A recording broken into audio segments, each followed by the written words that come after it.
ये कहानी है एक ऐसे अनाथ लड़के की जो कि इतना ज्यादा वीक था कि उसके सामने उसके माता पिता को मार दिया जाता है और उसी गुस्से से उसे एक ऐसा वेपन मिलता है जिससे कि वो उस दुनिया का सबसे ज्यादा ताकतवर सॉर्सरर बन जाता है। ये कहानी है दो भाइयों की। बड़े भाई का नाम हमें जैन और छोटे भाई का नाम हमें काचन बताया जाता है और उन दोनों से हमें पता चलता है कि हजारों साल पहले गॉड्स और डीमंस के अंदर एक बहुत ही ज्यादा खतरनाक लड़ाई हुई थी, जहाँ डीमन लॉर्ड गॉड्स को बहुत ही बुरी तरीके से हरा देता है। लेकिन तभी वहाँ पर गॉड्स का गार्डियन आता है जो कि अकेले ही डीमंस के लिए काफी था। हालांकि बहुत सारे डीमंस को हराने के बाद उस गॉड को धोखे से मार दिया जाता है, लेकिन मरने से पहले गार्डियन ने सारे स्ट्रॉन्ग डीमंस को सील कर दिया था। और आखिर में हमें ये बताया जाता है कि गार्डियन के मरने के बाद उसके बॉडी के 72 पीसेस हो गए थे, जो कि इसी दुनिया में अलग अलग जगह पर फैल गए हैं। वहीं पर हम जैंग और काचन को देखते हैं जिनका घर टूट के गिरने वाला था। वो दोनों ही दौड़ते हुए घर से बाहर आते हैं और बाहर आते साथ ही उनका घर मिट्टी में मिल जाता है। अगले सीन में हम जैंग और काचन के फादर को देखते हैं जिनका नाम गोंग होता है और अपने बच्चों को प्रोटेक्ट करने के लिए वो एक बहुत ही खतरनाक डीमन से लड़ रहा होता है। लेकिन उस मॉन्स्टर का लेवल काफी ज्यादा हाई था, जिस वजह से गोंग उससे लड़ नहीं पाता और बहुत ही बुरी तरीके से पिटता है। हालांकि जैसे ही वो डीमन बच्चों के ऊपर हमला करने वाला था तो गोंग उन्हें बचा लेता है और जब बहुत बार हमला करने के बाद भी उस डीमन के ऊपर कोई फर्क नहीं पड़ रहा था, तब गोंग अपनी पूरी ताकत लगाते हुए एक मैजिक करता है और उसके मदद से वो उस डीमन को एक जगह रोकने के लिए कामयाब रहता है। हालांकि गोंग को भी पता होता है कि उसका ये मैजिक ज्यादा देर तक काम नहीं करेगा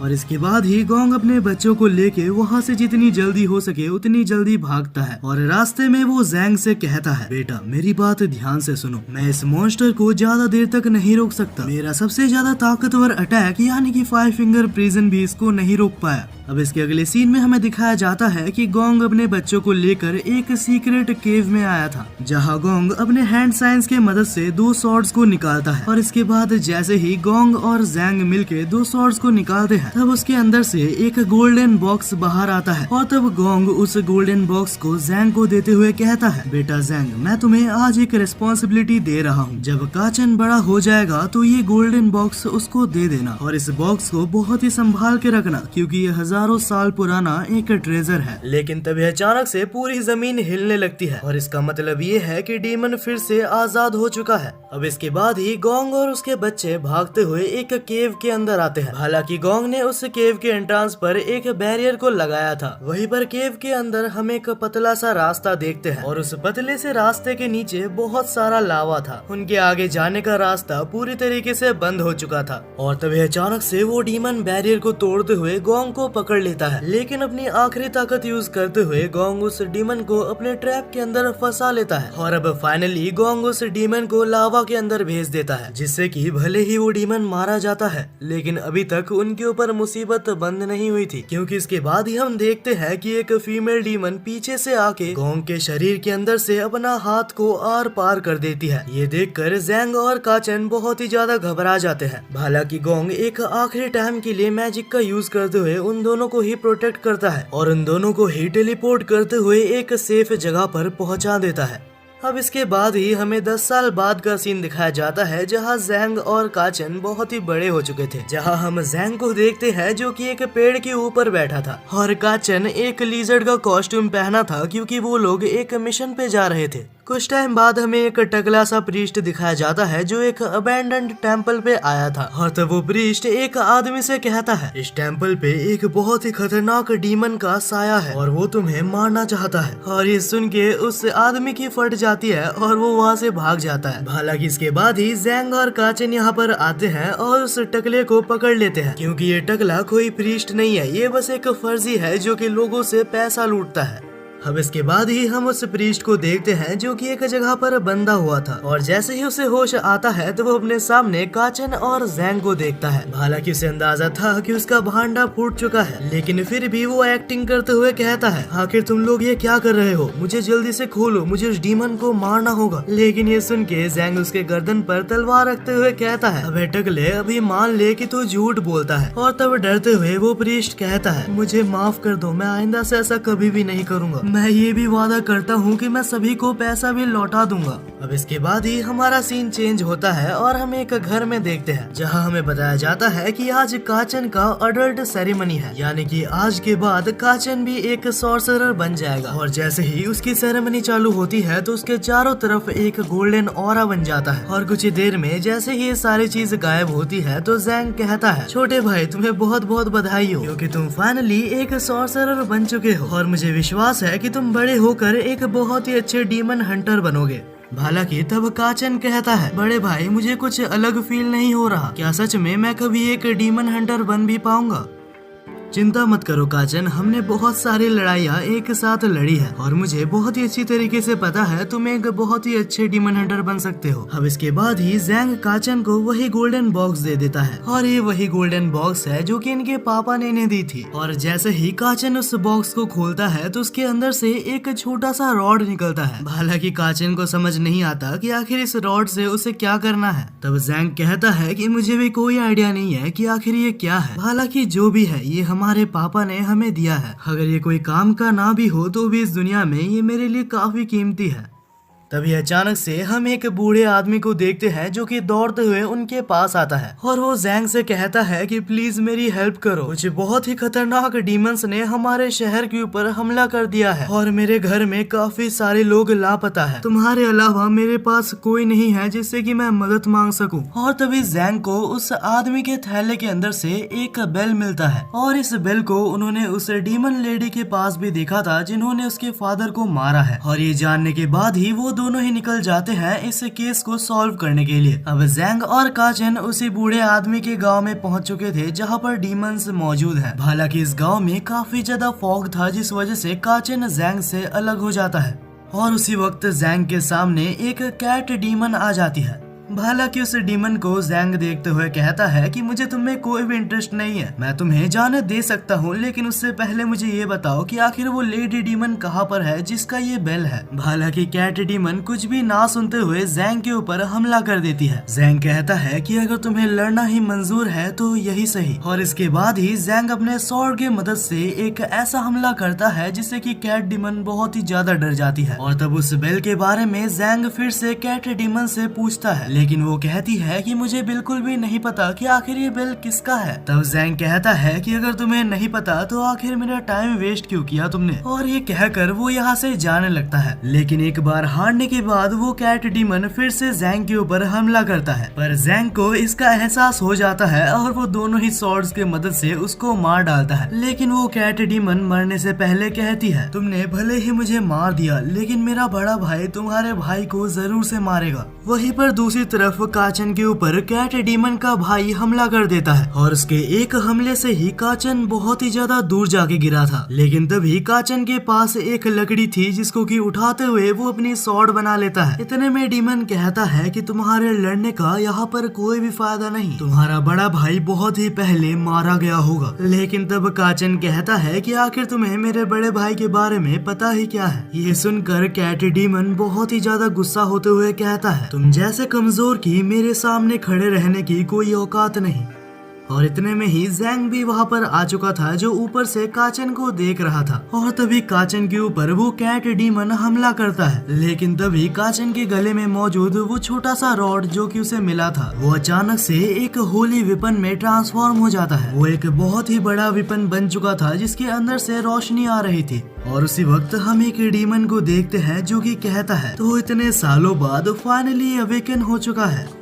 वहीं पर हम जैंग को देखते हैं जो कि अपने छोटे भाई के इन पावर्स को देखकर काफी हैरान था। वहीं पर काचन के इतने खतरनाक हमले के बावजूद भी वो कैट डीमन अभी तक जिंदा होता है। और इतने में काचन भी वहीं पर बेहोश हो जाता है। अब इसके बाद ही जैंग नीचे आता है और उस बेल के बारे में डीमन से पूछता है। पहले तो वो डीमन कुछ भी नहीं बताता, लेकिन जैसे ही जैंग उस बेल को रिंग करता है तब वो कैट हिप्नोटाइज होते हुए कहता है, मुझे ये रिंग सुमीरे नाम के एक डीमन ने दिया था। तब जैंग पूछता है कि आखिर ये सुमीरे कौन है। तब कैट डीमन कहता है कि इस बारे में हमें कुछ भी नहीं पता। और आखिर में हमें ये पता चलता है कि सुमीरे सोल फ्रैगमेंट नाम के एक चीज को हासिल करना चाहती है।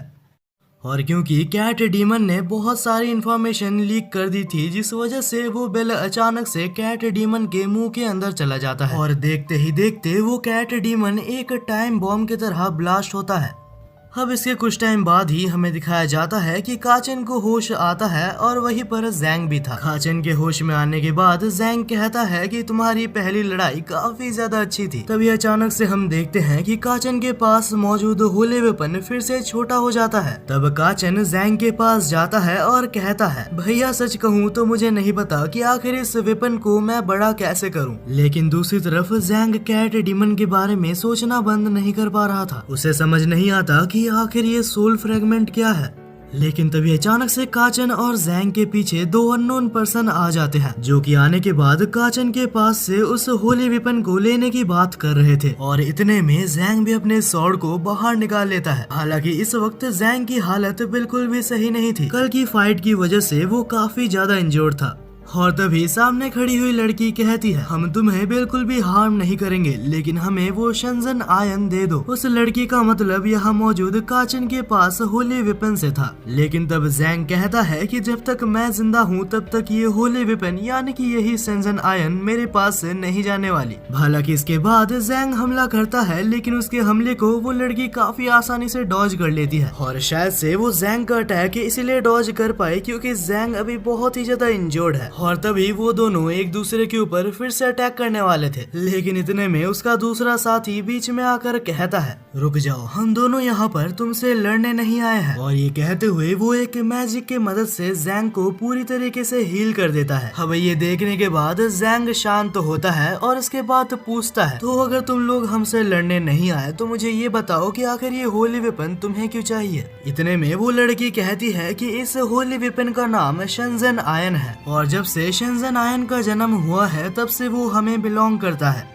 और इसके बाद ही दूसरा टीममेट कहता है कि ये वेपन एक बहुत ही स्ट्रॉन्ग वेपन है जो कि ऑफिशियली गॉड ऑफ वॉर को बिलोंग करता है। तब जैंग पूछता है कि आखिर तुम दोनों कौन हो। तब वो लड़का कहता है कि मुझे माफ करना, हमने तुम्हें पहले इंट्रोडक्शन नहीं दिया। देखो, जहाँ तक मेरी बात है तो मेरा नाम सारो है और इस लड़की का नाम जू है और हम दोनों फेरी क्लैन से बिलोंग करते हैं। और ये सब कहते हुए वो लड़की अपना मास्क उतार देती है। अब उसका शक्ल देखते हुए नहीं पता क्यों, लेकिन ये दोनों ही भाई काफी खुश हो रहे थे। वह तब सारो इस स्टोरी को आगे एक्सप्लेन करते हुए कहता है, बहुत सालों पहले जब डीमंस और गॉड्स की लड़ाई हुई थी तब गॉड्स के गार्डियन को धोखे से मार दिया गया था और उस गार्डियन के मरने के बाद उसके 72 पीसेस हो गए थे जो कि इस दुनिया में अलग अलग जगह पर फैल गए हैं। और अगर गॉड्स को हमें वापस से जिंदा करना है तो हमें उन 72 पीसेस को फिर से एक जगह लाना होगा और उस 72 पीसेस को एक जगह लाने के लिए इस शंजन आयन की जरूरत है, क्योंकि ये शंजन आयन उस गॉड गार्डियन का ही खुद का वेपन था।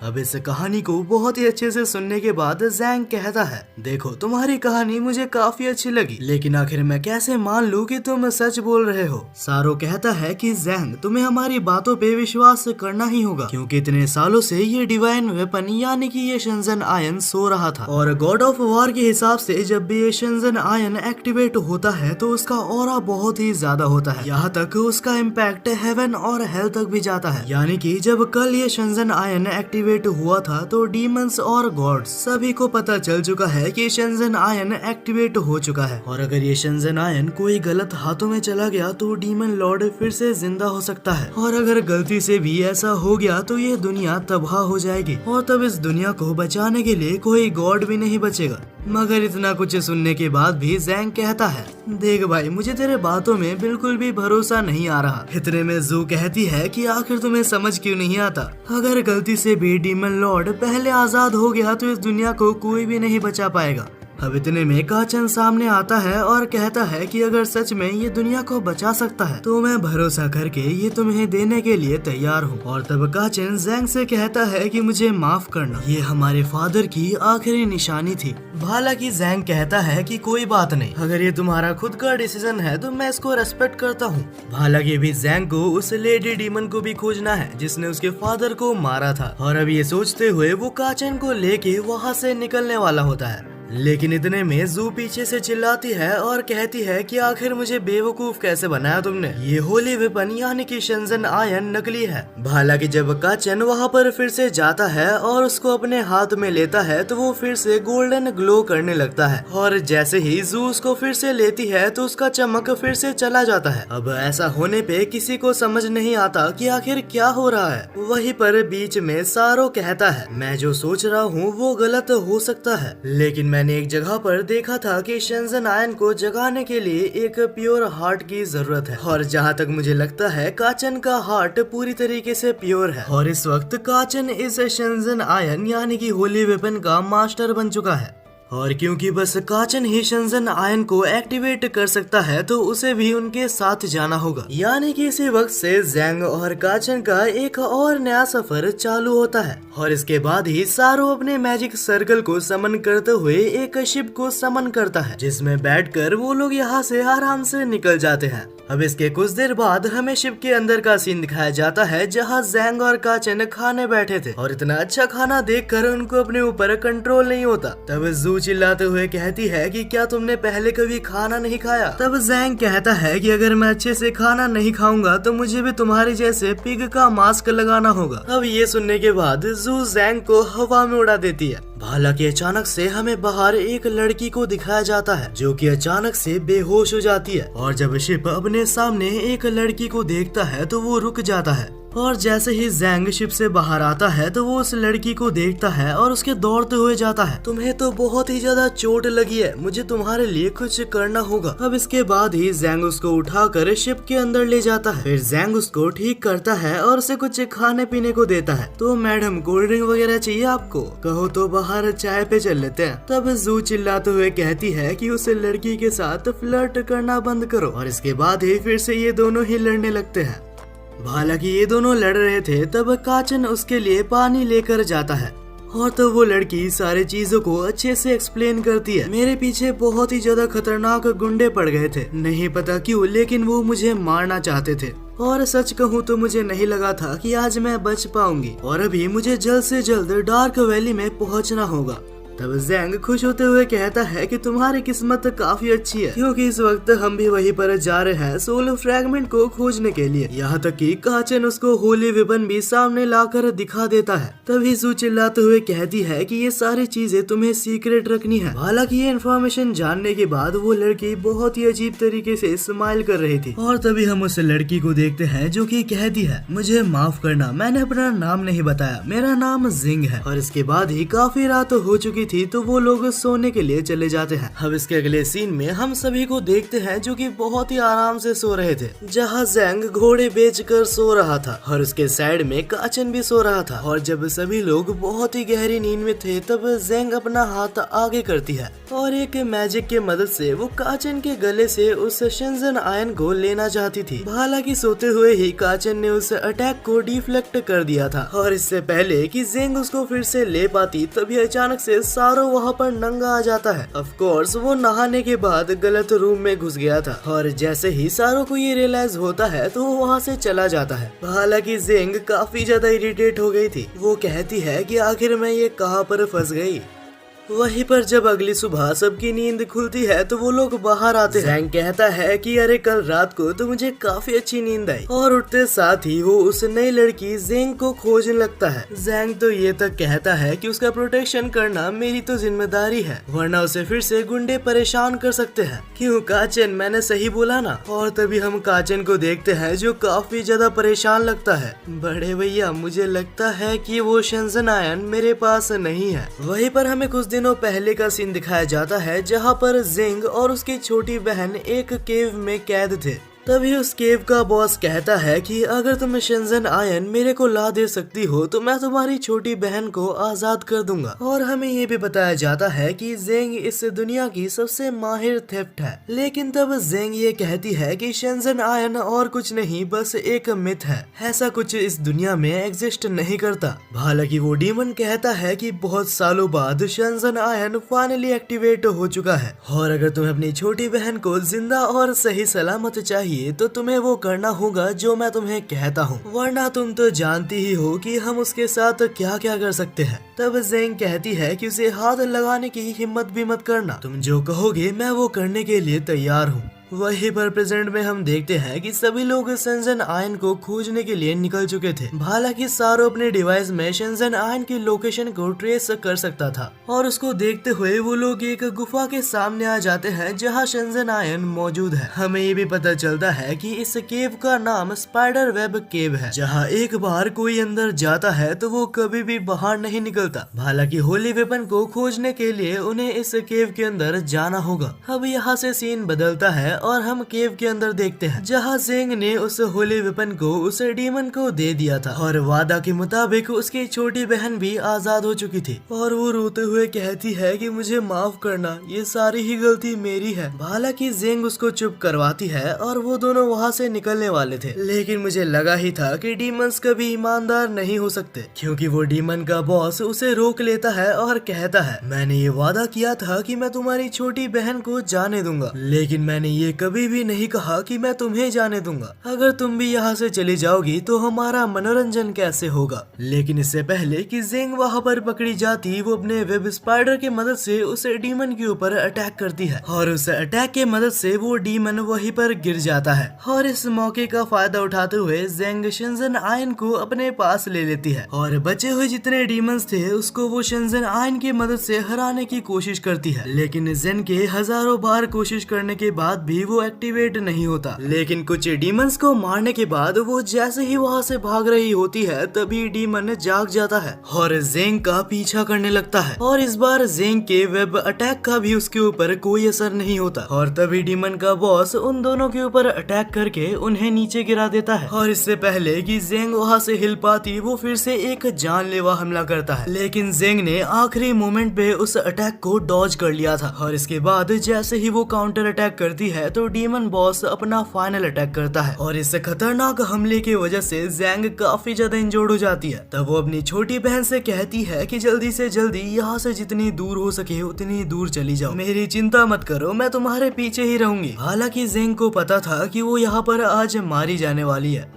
उसी वक्त हम एक और पतले डीमन को देखते हैं जो उन दोनों के ऊपर एक बैरियर बना देता है। तब हमें पता चलता है कि इस डीमन का नाम रॉक स्टार है और वो खुश होते हुए कहता है कि तुम लोग इस बैरियर से अपनी जिंदगी में नहीं निकल सकते। हालांकि यहाँ से सीन शिफ्ट होता है और हम बाहर जेंग और काचन को देखते हैं और तभी जेंग चिल्लाते हुए कहता है बस मुझे एक बार पता चल जाए कि किसने मेरा शेंजन आयन चुराया है। उसी वक्त हम सारो को देखते हैं जो कि कहता है कि मुझे पता चल गया कि शेंजन आयन कहाँ पर है, लेकिन सच में इस केव का रास्ता काफी ज्यादा कॉम्प्लिकेटेड है। और तब वो लोग डिसाइड करते हैं कि वो सभी लोग एक टीम बना के अलग अलग जाएंगे ताकि वो लोग जल्द से जल्द शेंजन आयन को खोज सके। अब इसके बाद हमें कुछ टाइम बाद का सीन दिखाया जाता है जहाँ काचन और जेंग उस जगह पर पहुँच चुके थे और फाइनली घंटों की मेहनत के बाद उन्हें अपने सामने शेंजन आयन दिखता है, लेकिन मुसीबत ये थी कि उनके सामने ही डीमन बॉस भी था। तभी जेंग काचन को रोकता है और कहता है रुक जाओ काचन, ये वक्त सही नहीं है,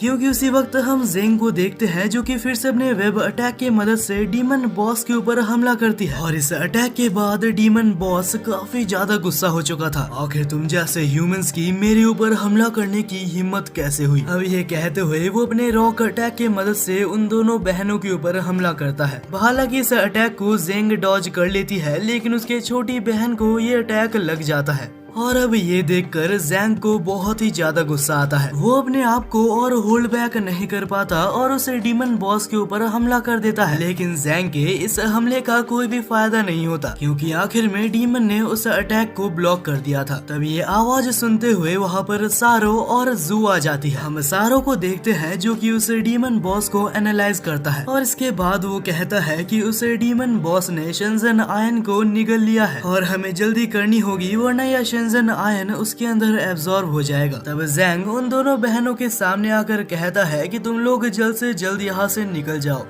ये सुनकर वो पतला सा डीमन फिर से उन दोनों को रोकने के लिए आगे बढ़ता है, लेकिन जेंग उसे डराते हुए कहता है कि अबे उधर ही रुक जा और आगे बढ़ा तो मैं तुझे मार दूंगा।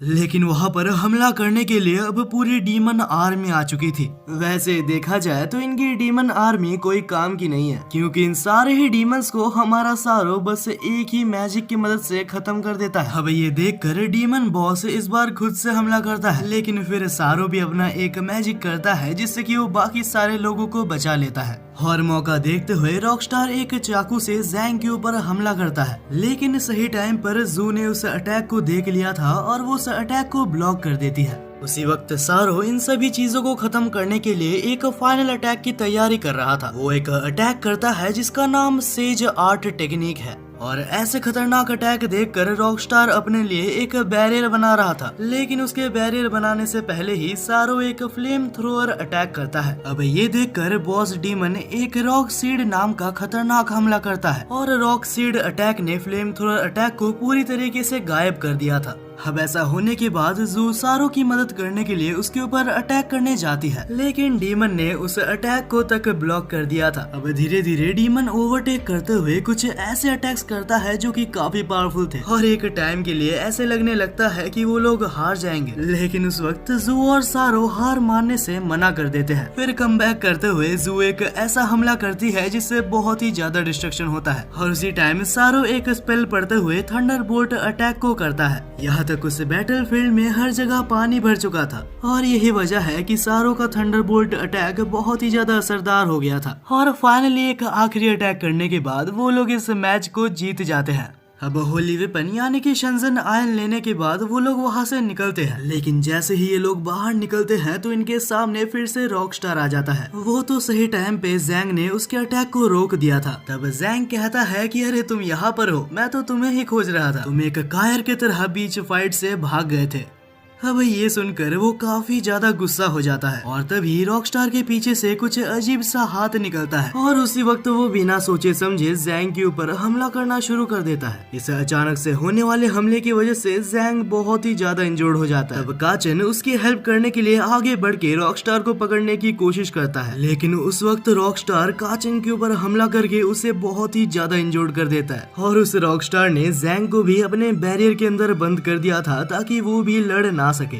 तब जैंग उस बैरियर को तोड़ने की काफी ज्यादा कोशिश करता है, लेकिन उसका एक भी फायदा नहीं होता। इतने में पतला सुकड़ा डीमन कहता है कि तुम्हें जितनी मेहनत करना है तुम कर सकते हो, मेरे बैरियर को आज तक कोई भी नहीं तोड़ पाया। और उसी वक्त रॉकस्टार एक ऐसा हमला करता है जिससे कि जैंग धीरे धीरे पत्थर बनने लगता है। उस वक्त काचन बहुत ही ज्यादा टेंशन में आ जाता है और कहता है, बड़े भाई तुम्हें कुछ भी करके निकलना होगा। तब जैंग कहता है कि चिंता मत करो काचन, फिलहाल तुम बाकी सभी को लेके यहाँ से निकल जाओ, ये कमजोर बैरियर मेरे को ज्यादा देर तक नहीं रोक पाएगा। इतने में रॉकस्टार एक और हमला करता है और काचन को जैंग से बहुत ही दूर हटा देता है। अब ये सब करके रॉकस्टार काफी ज्यादा खुश हो रहा था। अब उसे ऐसा लगने लगा है कि वो काफी ज्यादा पावरफुल बन चुका है। वहीं पर काचन रिग्रेट करते हुए कहता है कि मैं बहुत ही ज्यादा वीक हूँ, मैं इतना ज्यादा वीक हूँ कि मैं अपने बड़े भाई को भी नहीं बचा पाया। मैं अपने जिंदगी में मेरे फादर को खो चुका हूँ और मैं अपने बड़े भाई को नहीं खोना चाहता। लेकिन इतने में काचन का शंजन आयन खुद ब खुद एक्टिवेट हो जाता है, और जैसे ही काचन उस शंजन आयन को पकड़ता है तो वो फिर से एक बड़े रॉड में तब्दील हो जाता है। शंजन आयन से आने वाली एनर्जी इतनी ज्यादा खतरनाक थी कि वो बैरियर तक टूट जाता है। लेकिन इससे पहले काचन कुछ कर पाता, रॉकस्टार उसको एक लात मारता है और उसे दूर हटा देता है, और शंजन आयन को अपने पास लेते हुए कहता है कि बस अब ये मेरे कंट्रोल में आ चुका है और अब मैं इतना ज्यादा ताकतवर बन जाऊंगा कि कोई मुझे नहीं हरा पाएगा। लेकिन रॉकस्टार का ऑरा प्लस होने से पहले ही माइनस में चला जाता है। अरे अभी तो ये रॉड बढ़ा हुआ था, अचानक से ये फिर से नॉर्मल कैसे हो गया? और इसी मौके का फायदा उठाते हुए जैंग अपने वेपन की मदद से रॉकस्टार का हाथ ही काट देता है, और इसके बाद ही इन दोनों के अंदर एक बहुत ही खतरनाक लड़ाई फिर से चालू हो जाती है। लेकिन इस बार जैंग सीरियस था और उसको हराना लगभग नामुमकिन था। जैंग अपनी एजिलिटी बूस्ट करता है और रॉकस्टार को एक ही सेकंड के अंदर मार डालता है। हालांकि इतने खतरनाक अटैक के बाद भी रॉकस्टार पूरी तरीके से नहीं मरा था। तभी अचानक से हमें रॉकस्टार के अंदर कहीं एक आदमी दिखाया जाता है, और तब रॉकस्टार हंसते हुए कहता है कि तुम्हारी ऑरा और तुम्हारे स्किल्स पूरी तरीके से उसकी तरह है। बहुत टाइम पहले हमें डबल सॉर्ड मास्टर को मारने का ऑर्डर मिला था, और अब इससे पहले कि रॉकस्टार कुछ और कह पाता वो खुद ही मारा जाता है, और उसके मरने के बाद उसके अंदर से हमें एक सोल फ्रैगमेंट मिलता है। अब इसके अगले सीन में हम सभी को बस के अंदर देखते हैं जहाँ सारो भी अपने मैजिक के मदद से जिंग को हील नहीं कर पाता। तब सारो कहता है कि जिंग, तुम्हारी बहन को बचाने के लिए हमारे पास बस एक ही तरीका है। और तब सारो अपने मैजिक के मदद से उसकी बहन के स्पिरिट को एक अंगूठी के अंदर बंद कर देता है ताकि वो बाद में थोड़ा टाइम लेके आराम से उसे हील कर सके। वहीं पे कहीं बाहर हमें काचिन को दिखाया जाता है जो कि बहुत ही ज्यादा उदास था। वो कहता है कि मैं बहुत ही ज्यादा कमजोर हूँ, वक्त आने पे मैं किसी को भी नहीं बचा पाता। लेकिन तब जैंग कहता है कि छोटे भाई, उदास होने की कोई भी जरूरत नहीं है, भूलो मत तुम्हारे वजह से ही मैं उस प्रिजन से निकल पाया था। मुझे और बाकी सभी को और स्पेशली हमारे फादर को तुम्हारे ऊपर विश्वास है। और अब जैंग से इतना कुछ सुनने के बाद फाइनली काचिन थोड़ा सा अच्छा महसूस करने लगता है। बाद में जब जैंग और काचिन शिप के अंदर जाते हैं तब अचानक से काचिन के पास मौजूद शिनजन आयन ग्लो करने लगता है और कुछ ही देर में दोनों ही सोल फ्रैगमेंट्स को अपने अंदर एब्जॉर्ब कर लेता है।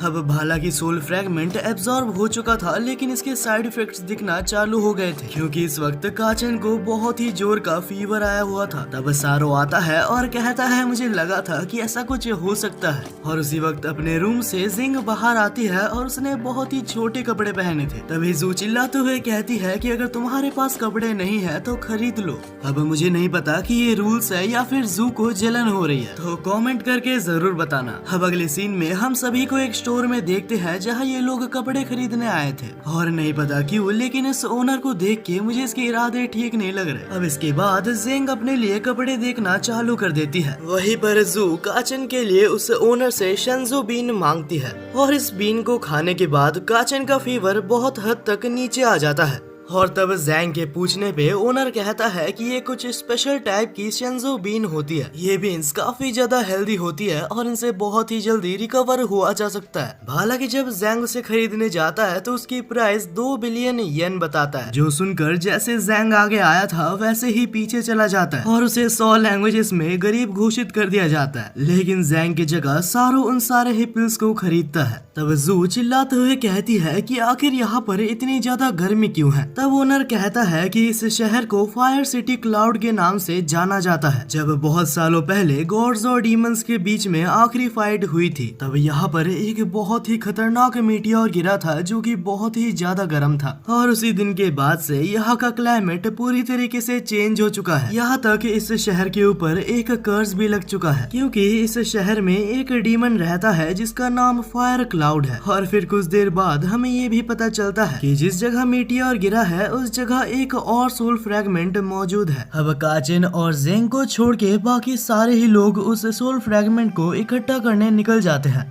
अब इसके कुछ टाइम बाद हमें सभी को एक बिल्डिंग के पास दिखाया जाता है जहां सारो अपने टैब में देखता है कि आखिर वो लोग ऊपर कैसे जा सकते हैं। तब वो कहता है कि ये उस डेविल का हेड ऑफिस है, उस हिसाब से यहाँ पर काफी सारे लोग उसके प्रोटेक्शन में हो सकते हैं। अगर हम डायरेक्ट अटैक करें तो हम मारे जाएंगे। यहाँ पे सारो अपनी बात पूरी कर ही रहा था कि जैंग वहाँ पर अपने दोनों स्वॉर्ड की मदद से उस दीवार को काट देता है और अंदर हम बहुत सारे लोगों को देखते हैं जो कि डायरेक्टली जैंग की तरफ देख रहे थे। अब यहाँ से हमारा सीन बदलता है और हम काचिन और जिंग को देखते हैं जहाँ काचिन को अभी भी बुखार आया होता है और जिंग उसकी देखभाल कर रही थी। हालांकि हमारा काचिन सोते हुए एक सपना देख रहा था और ये सपना 100 साल पुराने गॉड और डीमंस के बीच की लड़ाई है, जहाँ काचिन पूरी स्टोरी देखता है कि आखिर कैसे गॉड ऑफ वॉर को डीमंस धोखे से मार देते हैं। और जैसे ही कहानी खत्म होती है तो उसके सामने अचानक से 2 सोल फ्रैगमेंट्स आ जाते हैं और उन सोल फ्रैगमेंट्स के साथ वो दोनों ही डीमंस उसके सामने थे। जहाँ डीमन बॉस काचिन से कहता है कि तुम बहुत ही ज्यादा वीक हो, तुम कभी भी अपने भाई और अपने दोस्तों को नहीं बचा सकते। अगर तुम्हें स्ट्रॉन्ग बनना है तो तुम्हें अपने सोल को सैक्रिफाइस करना चाहिए और ऐसा करने से तुम एक डीमन लॉर्ड जितने ताकतवर बन जाओगे। तब काचिन इस बारे में सोचता है, मैं सच में काफी ज्यादा वीक हूँ, हमेशा हर लड़ाई में मुझे बचाया जाता है और मैं कुछ भी नहीं कर पाता। लेकिन अगर स्ट्रॉन्ग बनने के लिए मुझे अपना सोल सैक्रिफाइस करके दूसरों को मारना पड़े तो मैं ऐसा कभी भी नहीं करूँगा। और बस इतना कहते साथ ही उसका शिनजन आयन फिर से ग्लो करने लगता है और उसी वक्त शिनजन आयन के अंदर से एक आवाज आती है, तुमने इस टेस्ट को पार कर लिया है और मैं आज से तुम्हारा होता हूँ। तुम्हारी और मेरी सोल आज से एक है। अब ये टेस्ट खत्म होते साथ ही काचन की आंख खुलती है और जैसे ही काचन सामने देखता है तो उसके सामने जिंग मौजूद थी और फिलहाल काचन को कुछ भी समझ नहीं आता कि आखिर अभी उसके साथ क्या हुआ।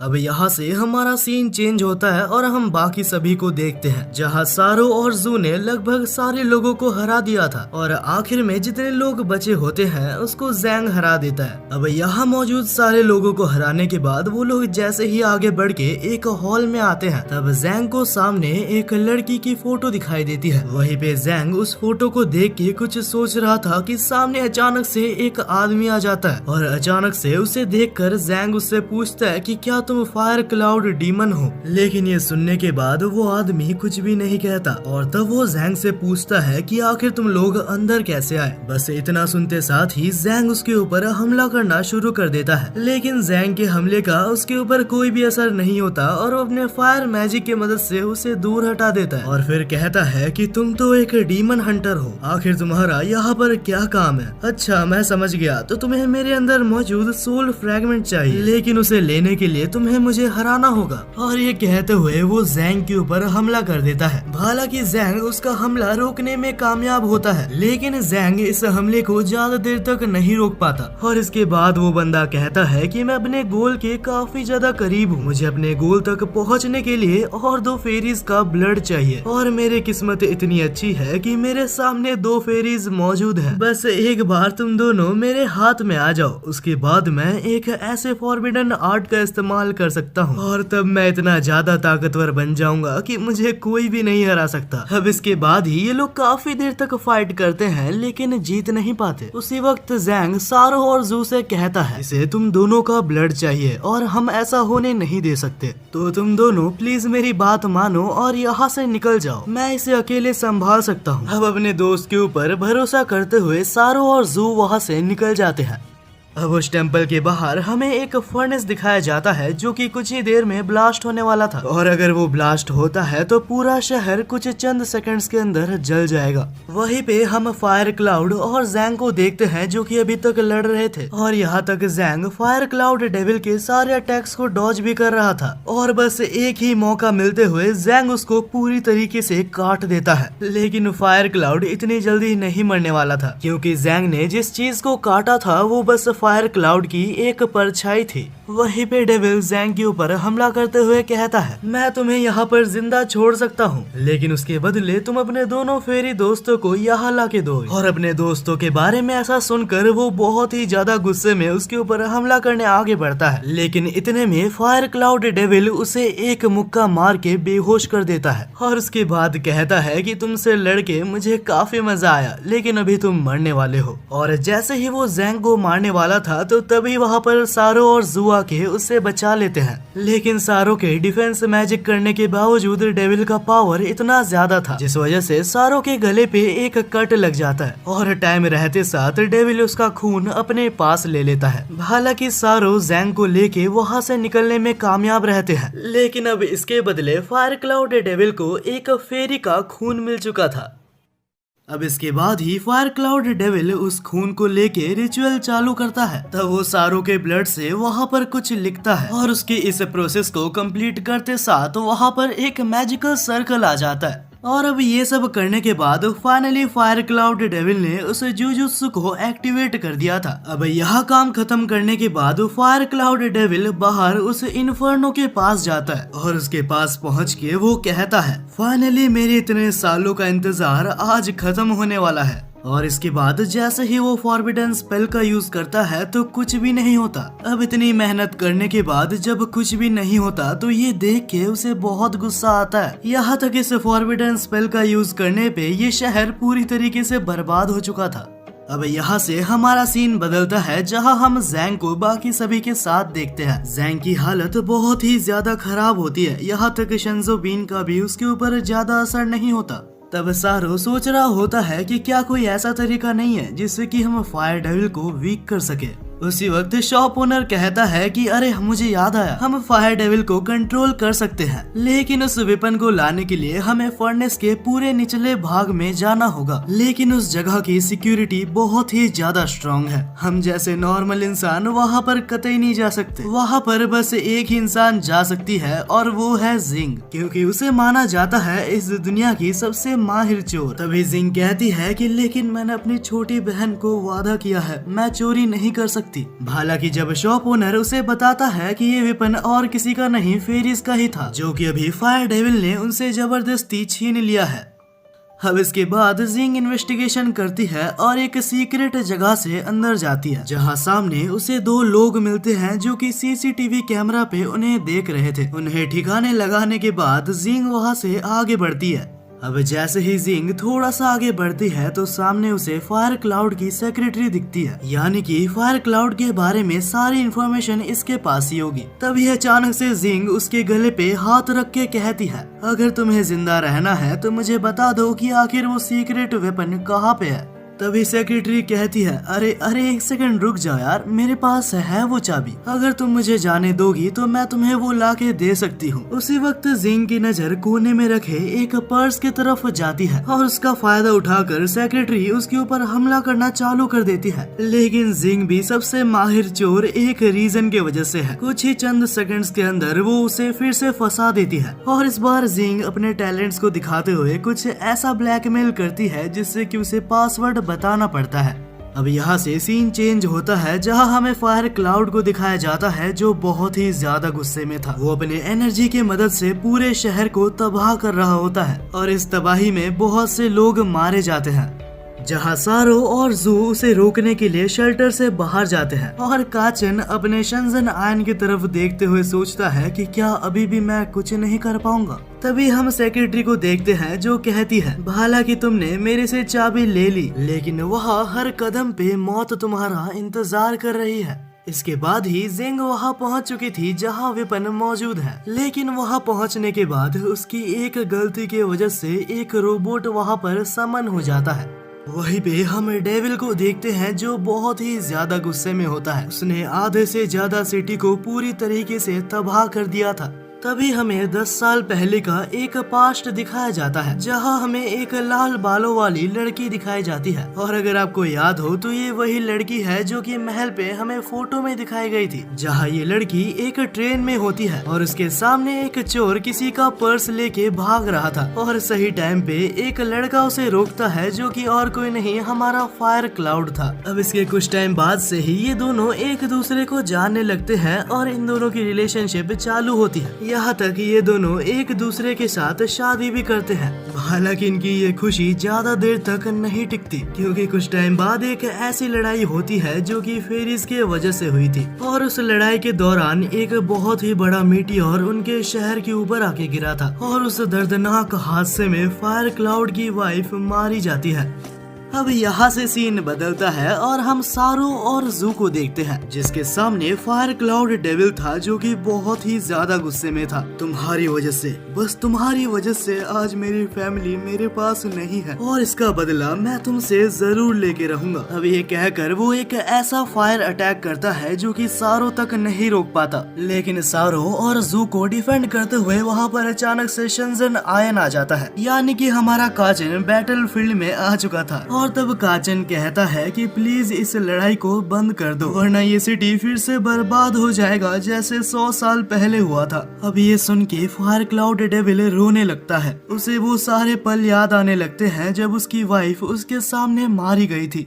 तब सारो कहता है कि बहुत समय पहले जब डीमन लॉर्ड गॉड और फेरिस को मारना चाहता था, तब उसने फेरिस क्लैन के तरफ एक बहुत ही बड़ा मीटियोर लॉन्च किया था और उस मीटियोर को फेरिस आखिरी टाइम पे डॉज करने में कामयाब रहे थे। लेकिन उस वक्त ये मीटियोर इस शहर में आ गिरता है और इस वक्त फायर क्लाउड बहुत ही ज्यादा गुस्से में था। वो कहता है कि तुम फेरीज कभी भी कोई मॉर्टल्स की इज्जत नहीं करते। अब ये कहते हुए फायर क्लाउड मैजिक से सारों के ऊपर हमला करता है। हालांकि हमारे काचन ने अपने शेंजन आयन की मदद से उन दोनों को प्रोटेक्ट कर लिया था। तब काचन समझाने की कोशिश करता है कि अगर तुम भी वही करते हो जो कि डीमंस ने किया था तो ये चीज तुम्हें भी एक डीमन बनाती है। हालांकि काचन यहाँ पर बस समझाने की कोशिश कर रहा था कि तुम पास्ट को नहीं बदल सकते, लेकिन शायद ये चीज फायर क्लाउड को समझ नहीं आती। वो लिटरली इतना ज्यादा गुस्सा हो जाता है कि वो एक डेविल में बदल जाता है और तब वो काचन के ऊपर एक ऐसा हमला करता है जो कि बहुत ही ज्यादा फेटल था। अब यहाँ से सीन बदलता है और हम जिंग को देखते हैं जिसने रोबोट को हरा दिया था और इसके बाद ही वो कोर के तरफ जाती है जहाँ वो उस वेपन को लेने की कोशिश करती है। हालांकि बहुत कोशिश करने के बाद भी वो उसे ले नहीं पाती। वहीं पे हम फायर क्लाउड को देखते हैं जिसे कुछ स्ट्रेंज महसूस होता है। फायर क्लाउड को ये पता चल जाता है कि जिंग उसके कोर को लेने वाली है, जिस वजह से वो यहाँ पर फाइट करना बंद करके सीधा जिंग की तरफ जाता है। वहीं पे सारो को ये एहसास हो जाता है कि वो जिंग के पीछे जा रहा है, जिस वजह से सारो काचन को एक मैजिक की मदद से वहाँ टेलीपोर्ट कर देता है। वहीं पे हमारा सीन जिंग की तरफ जाता है जो एक जगह पर छुपी हुई थी, क्योंकि उसके सामने एक अननोन पर्सन आता है जो आकर उस कोर को लेने की कोशिश करता है और बहुत ही इजीली उस कोर को वो ले भी लेता है। लेकिन उसी टाइम पे जब उसने कोर को लिया था तो उसके पीछे फायर क्लाउड आ जाता है जो आकर उस अननोन पर्सन से कहता है कि अगर तुम्हें जिंदा रहना है तो यहाँ से चले जाओ। लेकिन वो अननोन पर्सन भी इस चीज को नहीं मानता और वो दोनों ही लड़ने लगते हैं। वो अननोन पर्सन कहता है कि मैं इसे ले जाना चाहता हूँ क्योंकि ये मेरी सिस्टर के लिए एक बर्थडे गिफ्ट है। और ये कहते हुए वो अननोन पर्सन एक बहुत ही मैसिव बुल में ट्रांसफॉर्म हो जाता है। उसने अपने क्लॉ को फाइजन के चेस्ट के आर पार कर दिया था और अब इसके बाद फाइजन मरने के कगार पे था। फाइजन के अंदर से सोल फ्रैगमेंट बाहर आता है जिसे वो अननोन पर्सन अपने पास रख लेता है। अब जैसे ही वो अननोन पर्सन उस कोर को और सोल फ्रैगमेंट को लेके वहाँ से फरार होने वाला था, लेकिन वो देखता है कि उसके ऊपर एक और मीटियोर इस शहर के ऊपर गिरने वाला है। अब वो यहाँ से निकलने वाला ही था कि तभी अचानक से यहाँ पर काचन आ जाता है जो अपने शेंजन आयन की मदद से उस बॉक्स को उसके पास से ले लेता है। हालांकि जैसे ही काचन के साथ वो लड़ने के लिए उस शेंजन आयन को पकड़ता है तो शेंजन आयन उस अननोन पर्सन के अंदर से उसकी लाइफ एनर्जी ड्रेन करने लगता है और क्योंकि लाइफ एनर्जी ड्रेन हो रही थी तो उस अननोन पर्सन को अपना हाथ काटना पड़ता है। अब इसके बाद एक मिस्टीरियस बॉल की मदद से वो अपने आप को वहाँ से टेलीपोर्ट कर लेता है। हालांकि वो बंदा यहाँ से चला गया था लेकिन अभी तक खतरा टला नहीं था क्योंकि वो मीटरॉइड कुछ ही देर में शहर के ऊपर गिरने वाला था। काचन और जिंग को कुछ भी समझ नहीं आता कि आखिर वो इस मीटरॉइड को कैसे रोकेंगे। हालांकि तभी क्लाउड डेविल बहुत ही मुश्किल से कहता है कि तुम्हें उस स्टोन को तोड़ना होगा। फिलहाल बस यही एक रास्ता है जिससे तुम उसे रोक सकते हो। अब ये सुनते साथ ही काचन और टाइम वेस्ट नहीं करता और उस स्टोन को तोड़ देता है और नहीं पता कैसे लेकिन वो मीटेरॉइड अचानक से फ्रीज हो जाता है। फिर कुछ ही सेकंड्स के अंदर उस मीटेरॉइड के हजारों टुकड़े हो जाते हैं और ये शहर को बचा लिया जाता है। अब आखिर में जब डेविल आखिरी सांसें गिन रहा था तब वो कहता है मुझे माफ करना, मैं तुम्हारा बदला नहीं ले पाया। लेकिन तभी डेविल के सामने उसकी वाइफ आती है जो कि कहती है ऐसा बिल्कुल भी नहीं है, तुमने आज बहुत ही अच्छा काम किया है। तुमने इस सिटी को बर्बाद करने की जगह इस सिटी को एक बार बचा लिया। और ये सुनने के बाद हंसते हंसते डेविल अपने सांसें लेना बंद कर देता है। अब फाइनली ये सब यहाँ पर खत्म होता है और ये लोग यहाँ से निकलते हैं, जहाँ हम जैंग को देखते हैं जो अपने छोटे भाई की कहानी को सुन के बहुत ही ज्यादा प्राउड कर रहा था। हालांकि तब जिंग कहती है कि तुम अभी तक पूरी तरीके से रिकवर नहीं हुए हो। अब ये सुन के हमारा ठरकी लौंडा उसी के गोद पे सो जाता है। उसी वक्त हम सारो को देखते हैं जो एक बहुत ही गहरी सोच में डूबा हुआ था। अचानक से उनकी शिप एक जगह पर खराब हो जाती है और उन्हें ना चाहते हुए एक टाउन में उतरना पड़ता है, जहाँ सारो शिप को चेक करने के लिए उसके तरफ जाता है। लेकिन जैंग और काचन को कुछ भी समझ नहीं आता। वो शू से पूछते हैं कि आखिर सारो इतना स्ट्रेंज बिहेव क्यों कर रहा है। तब शो रिवील करती है कि ये जगह सारो के पास्ट से जुड़ा हुआ है, कुछ ऐसे बैड मेमोरीज जो उसके माइनिंग के टाइम पे बनी थी। लेकिन इसके आगे शो कुछ भी नहीं कहती क्योंकि वो सारो को एक्सपोज नहीं करना चाहती। हालांकि जेंग और काचन को लगता है उसे सारो को मोटिवेट करना चाहिए, जिस वजह से वो लोग सारो के पास जाते हैं और उसकी हेल्प करने की कोशिश करते हैं। हालांकि सारो कहता है मुझे तुम्हारी हेल्प की जरूरत नहीं है, और इसके बाद सारो कहता है कि शिप का माना क्रिस्टल पूरी तरीके से डिस्ट्रॉय हो चुका है और शायद इसे रिफिल करने के लिए मुझे माइंस के अंदर जाना होगा। जैंग सोचता है कि वो भी उसकी हेल्प करेगा और उसके साथ जाएगा, लेकिन सारो उसके हाथ को हटाते हुए कहता है कि मेरे रास्ते में मत आओ, मुझे इस जगह तुम्हारी कोई भी हेल्प नहीं चाहिए। तब हमें सारो का पास्ट बताया जाता है जहां पर वो अपने पहली टीम के साथ ऐसे ही एक माइंस में गया था और उसके टीममेट्स में से एक टीममेट के पास एक हेलमेट था जो प्रेजेंट में अभी सारो को मिला था। वहीं पे हम काचन को देखते हैं जो कहता है कि अभी तक सारो वापस नहीं आया। रिप्लाई देते हुए जैंग कहता है कि शायद हमें चिंता करने की कोई जरूरत नहीं है, अगर कुछ बुरा होता है तो सारो वहाँ से भाग सकता है। हालांकि तब जू कहती है कि तुम दोनों का मुंह बंद रखो, तुम दोनों को कोई आइडिया नहीं है कि सारो किस चीज से गुजर रहा है। वहीं पे जैसे सारो माइंस के पास आ रहा था तो उसे अपने पार्टी मेंबर्स की याद आ रही थी। अब एक फ्लैशबैक में हमें पास्ट दिखाया जाता है जहां सारे पार्टी मेंबर्स माइंस के अंदर जाते हैं। हालांकि जैसे जैसे माइंस को इन्वेस्टिगेट करते हुए वो लोग अंदर जाते हैं तो उन्हें एक सीक्रेट रास्ता दिखता है। तब सारो अपने टैब में चेक करता है और उसके बाद कहता है कि उधर बहुत से मॉन्स्टर्स हो सकते हैं। वहीं पे सारो के टीममेट्स को कुछ अजीब लग रहा था। वो लोग सारो से कहते हैं कि माइंस के नीचे और खतरनाक एनिमीज हो सकते हैं, अगर कोई ऐसा मॉन्स्टर मिला जो कि हमारे रेंज के बाहर हो तो हम खतरे में आ सकते हैं। हालांकि हमारा सारो उन्हें मिशन के बारे में याद दिलाता है और सारो के कमांड पे वो पूरी टीम अभी नीचे जाने वाली थी। जैसे ही वो लोग माइंस के नीचे पहुँचते हैं तो उन्हें काफी सारे गॉब्लिन्स मिलते हैं जिन्हें वो काफी इजीली अपने गन्स के मदद से हरा सकते थे। मगर धीरे धीरे इन गॉब्लिन्स की क्वांटिटी बढ़ते जा रही थी, जिस वजह से उन्हें इस माइंस से निकलना पड़ता है। लेकिन उसी वक्त ज़ॉम्बीज ने उनके जाने का रास्ता रोक दिया था। तब उनकी टीम में से एक मेंबर्स एक ग्रेनेड की मदद से सारे गॉब्लिन्स को मार डालती है। हालांकि इस प्रोसेस में उनके टीम में से एक मेंबर इंजर्ड हो जाता है। उनके निकलते टाइम यहाँ पर एक मैजिकल सर्कल समन हुआ था जो शायद उनके टीममेट्स में से किसी ने भी नोटिस नहीं किया। अब इसके बाद वो सारे ही लोग एक सेफ स्पॉट पे आ जाते हैं जहां वो लोग HQ को सारी चीजें बताते हैं और उनसे बैकअप की डिमांड करते हैं। हालांकि अचानक से उनके कैंप के पीछे एक मॉन्स्टर आ जाता है। इस मॉन्स्टर को कॉर्प्स रीपिंग बीस्ट के नाम से जाना जाता था। वहीं पे प्रेजेंट में जैंग कहता है कि मैं इस बीस्ट को जानता हूँ, ये एक ऐसा बीस्ट है जो कि कॉर्प्स को खाता है और इतना ज्यादा स्ट्रॉन्ग है कि इमॉर्टल्स को भी इससे खतरा है। तब शू कहती है कि ऐसे खतरनाक मॉन्स्टर्स डार्क रेल्म में ही रहते हैं और किसी को भी ये अंदाजा नहीं था कि आखिर वो माइंस में क्या कर रहा था।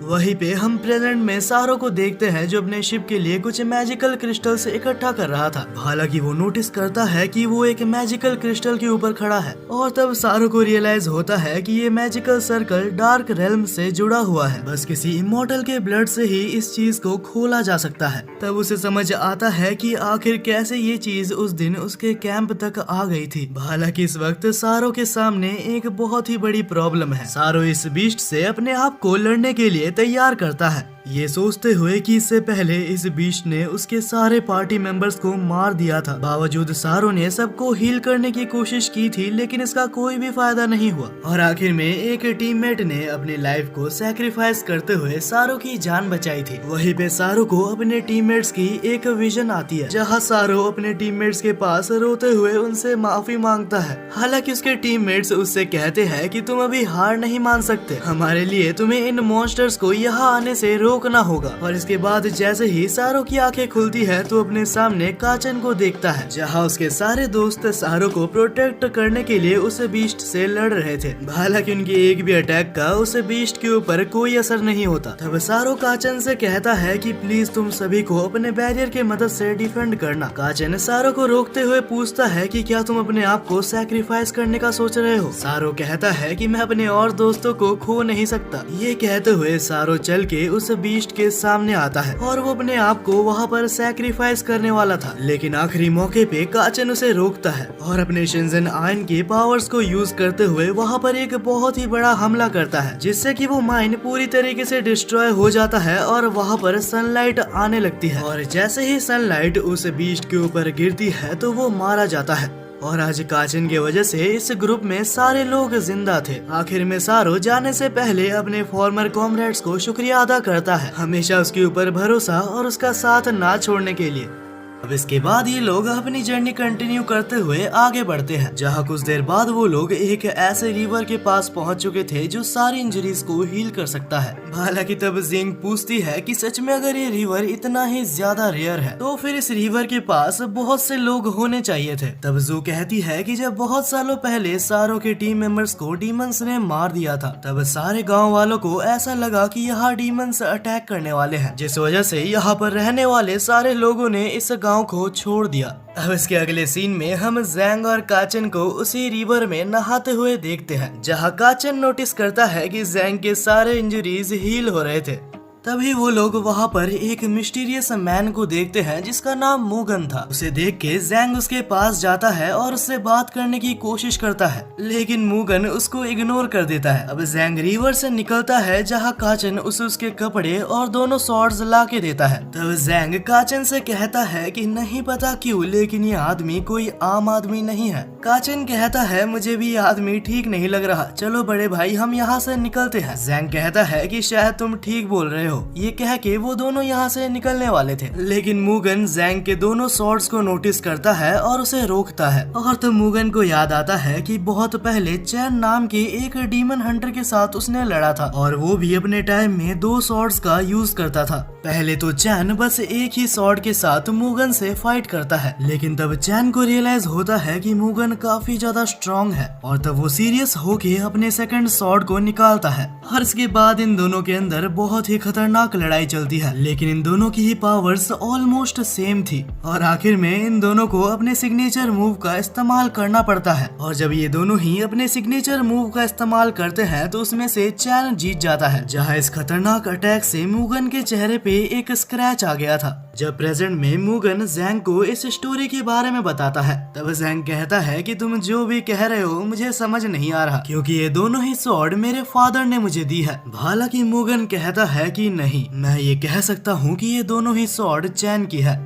और बाद में ये कहता है कि तुम्हें ये स्वॉर्ड रखने का कोई हक नहीं, क्योंकि मुझे नहीं लगता कि तुम वर्ल्ड के स्ट्रॉन्गेस्ट डीमन हंटर हो। जैंग कहता है कि मैं इस दुनिया का सबसे ज्यादा स्ट्रॉन्गेस्ट डीमन हंटर बनने वाला हूँ और अगर तुम्हें ऐसा नहीं लगता तो मैं तुम्हें हरा के ये साबित कर सकता हूँ। अब ये दोनों यहाँ लड़ने वाले होते हैं कि बीच में काचन आ जाता है और सही टाइम पे जू और सारो भी यहाँ आ जाते हैं। काचन जू को सारी बातें बताता है जो कि अभी इनके साथ हुई, जो सुन के जू मूगन के पास जाके उसे कहती है कि कोई दिक्कत मत करो, हमें अभी काफी सारे काम करने बाकी हैं। और ये सुनते साथ मूगन अपना स्वॉर्ड निकाल के उस स्वॉर्ड को स्विंग करता है। हालांकि उसने जानबूझ के उस स्वॉर्ड को जू के ऊपर नहीं चलाया था, लेकिन बस उसके एक स्वॉर्ड के स्विंग से दूर मौजूद एक पत्थर के टुकड़े हो जाते हैं, जो देख के सभी लोग काफी शॉक थे। तब मूगन कहता है कि मुझे जैंग के साथ लड़ाई करनी है। हालांकि तब जिंग बीच में आके सबको कहती है ये मूगन और कोई नहीं, दुनिया का सबसे स्ट्रॉन्गेस्ट स्वॉर्ड्समैन है।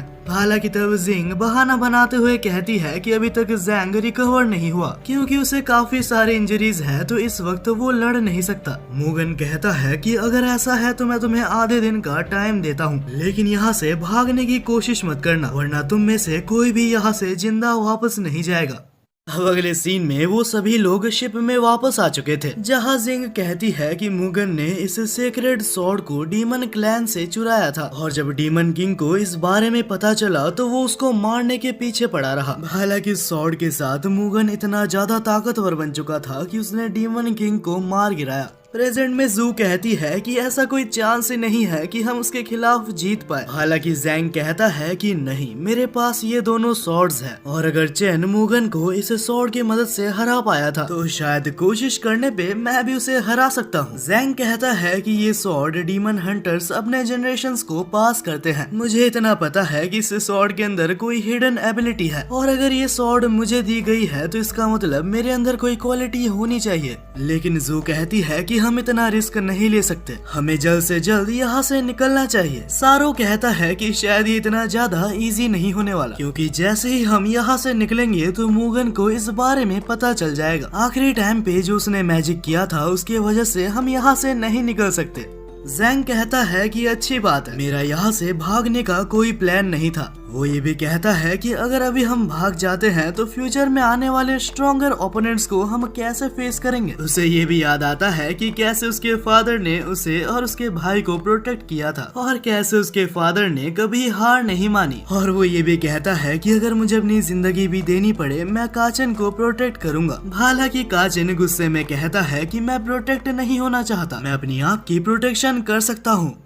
अगले सीन में हम जैंग को देखते हैं जो रिवर में अपने आप को हील कर रहा था। कुछ ही देर में वहाँ पे जिंग भी आती है जो जैंग से कुछ कहना चाहती थी। सबसे पहले वो जैंग को थैंक्स कहती है इतना कुछ करने के लिए। तब उसकी नजर जैंग के बैक पे कुछ स्कार्स पे जाती है। उसे रियलाइज होता है कि बचपन से ही जैंग काचन को प्रोटेक्ट करता आ रहा है। तब वो जैंग से कहती है कि काचन तुम्हें खोने से डरता है, यहाँ तक मैं भी अपनी बहन के ना होने से अभी तक रिकवर नहीं कर पाई हूँ और मैं बिल्कुल नहीं चाहती कि तुम भी उसी फीलिंग को फेस करो। और आखिर में उसे मरने से मना करती है। अगली सुबह जैंग पूरी तरीके से रिकवर हो चुका था, जहाँ सारो एक मैजिक से उसकी स्पीड को बूस्ट करता है और जिंग उसे एक व्हाइट स्पाइडर आर्मर देती है जो काफी ज्यादा स्ट्रॉन्ग है। आखिर में जैंग काचन से कहता है कि मेरा ओपोनेंट काफी ज्यादा स्ट्रॉन्ग है, तो ऐसा हो सकता है कि आखिर में मैं मारा जाऊं। लेकिन वो ये भी एक्सप्लेन करता है कि मैं हार नहीं मान सकता। आखिर में कहता है कि अगर हम अपने फियर को करेज में बदल सके तो हम कुछ भी कर सकते हैं। तभी एक फ्लैशबैक में हम छोटे जैंग को देखते हैं जो डबल सॉर्ड्स की तरफ देख रहा था। तभी उसके फादर वहाँ आके कहते हैं सिर्फ चुने हुए डीमन हंटर्स ही इस सॉर्ड को चला सकते हैं, यहाँ तक मैं भी इस सॉर्ड को नहीं चला सकता। जैंग तब कहता है कि मुझे भी एक दिन इस सॉर्ड को चलाना है। वापस प्रेजेंट में जैंग मुगन के ऊपर अटैक करने की कोशिश करता है, लेकिन मुगन अपने सॉर्ड की मदद से उसे पीछे ढकेल देता है। इसके बाद मुगन जैंग के ऊपर अटैक करता है। हालांकि आर्मर ने जैंग को बचा लिया था, लेकिन दूसरे अटैक से जैंग को उसका आर्मर भी नहीं बचा पाता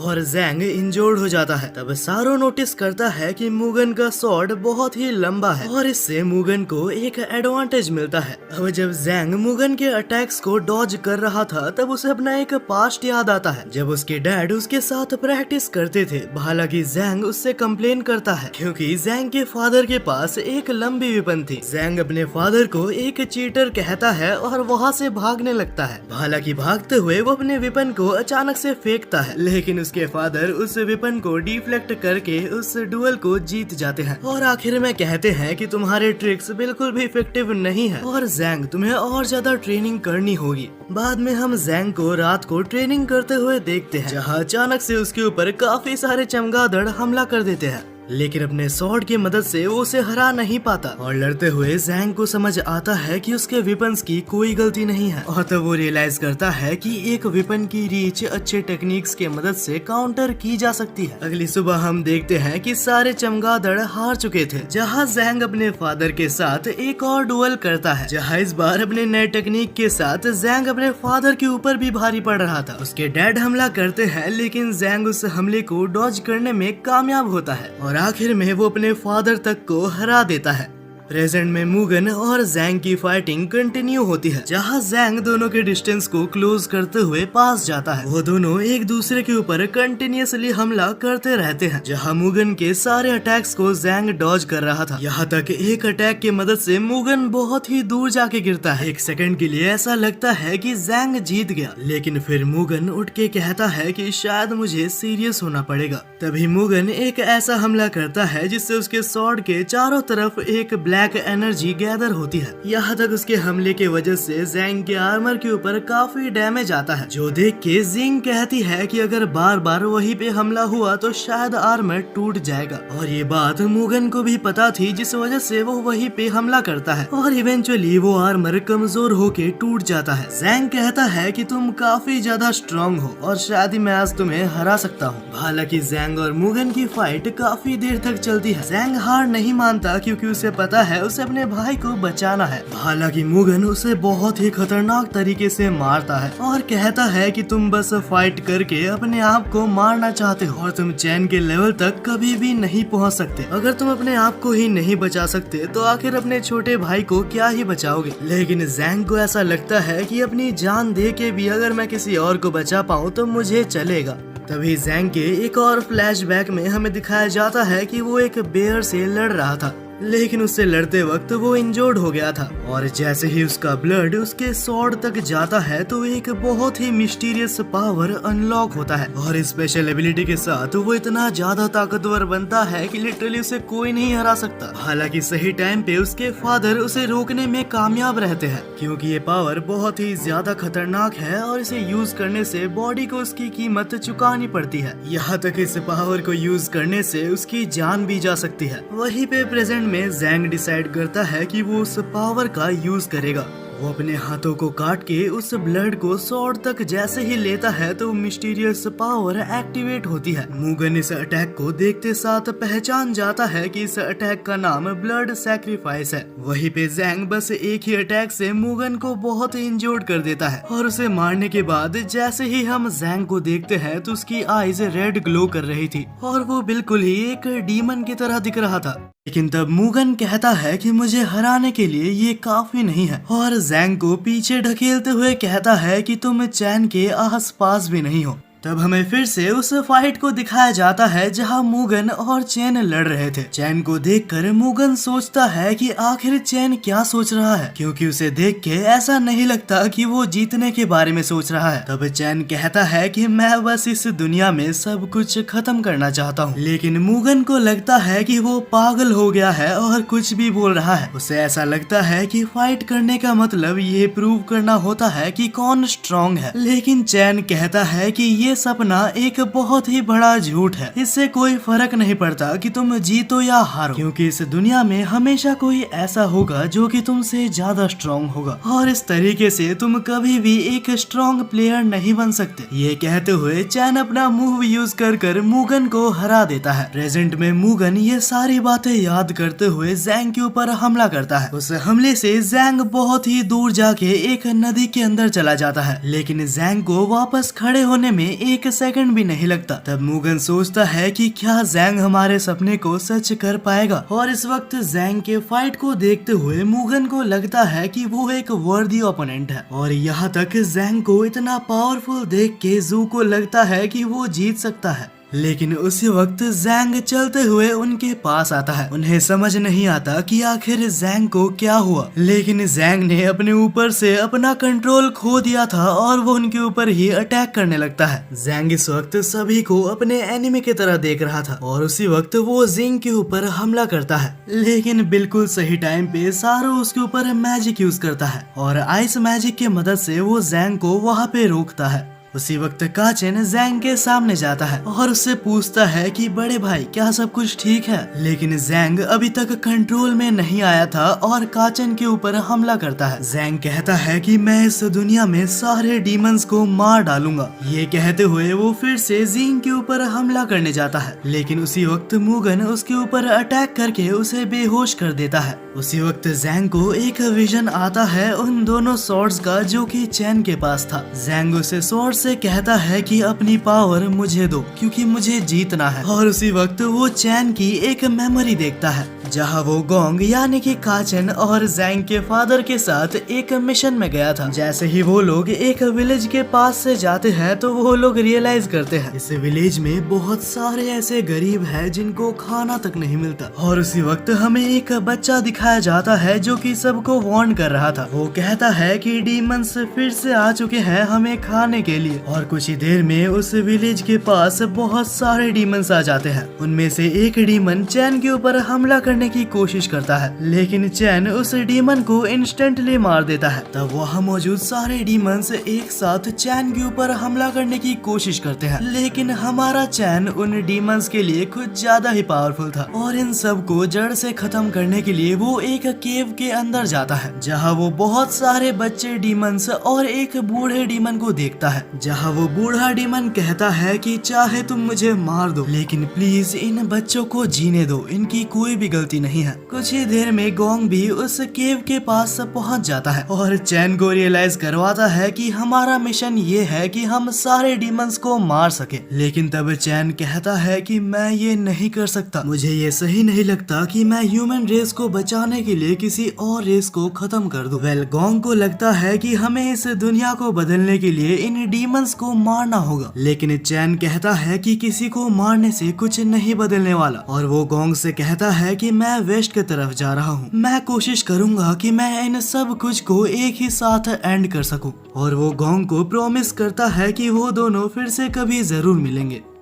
अगले सीन में हम चैन को देखते हैं जो एक जगह पहुंचा था जहां बहुत सारे डीमंस मरे हुए थे। जैसे ही वो इन्वेस्टिगेट करने के लिए कुछ आगे जाता है तो वो वहां पे मुगन को देखता है, जहां मुगन डीमन बॉस को भी मार चुका था। तब मुगन को ऐसा लगता है कि वो इस दुनिया में सबसे स्ट्रॉन्गेस्ट सॉर्सरर है और ये कहते हुए वो चैन को फाइट के लिए चैलेंज करता है। वहीं पे कुछ सालों बाद हम गोंग को देखते हैं जहाँ पे बहुत ही ज्यादा स्नो हो रहा था। जैसे ही गोंग वहाँ से बाहर देखता है तो वहाँ पे एक अननोन पर्सन था। गोंग रियलाइज करता है कि वो कोई और नहीं चैन है। जहाँ हम चैन को देखते हैं जो बहुत बदल चुका था और उसके हाथ में एक बच्चा था। अगले सीन में हम उन दोनों को ही गोंग के घर में देखते हैं, जहाँ चैन उस बच्चे को गोंग को देता है और कहता है इस दुनिया में बहुत ही जल्दी हर जगह केओस होने वाला है। तब चैन उन दोनों स्वॉर्ड को गोंग को देते हुए कहता है, गोंग मेरे पास अब कुछ ज्यादा टाइम नहीं बचा, अब हमारे सपनों को ये बच्चे ही पूरे कर सकते हैं। वहीं पर प्रेजेंट में हम जैंग को देखते हैं जो कि हीलिंग रिवर में था। जैसे ही जैंग को कॉन्शियसनेस वापस आता है तो मुगन अपना स्वॉर्ड हटा के वहाँ से जाने लगता है।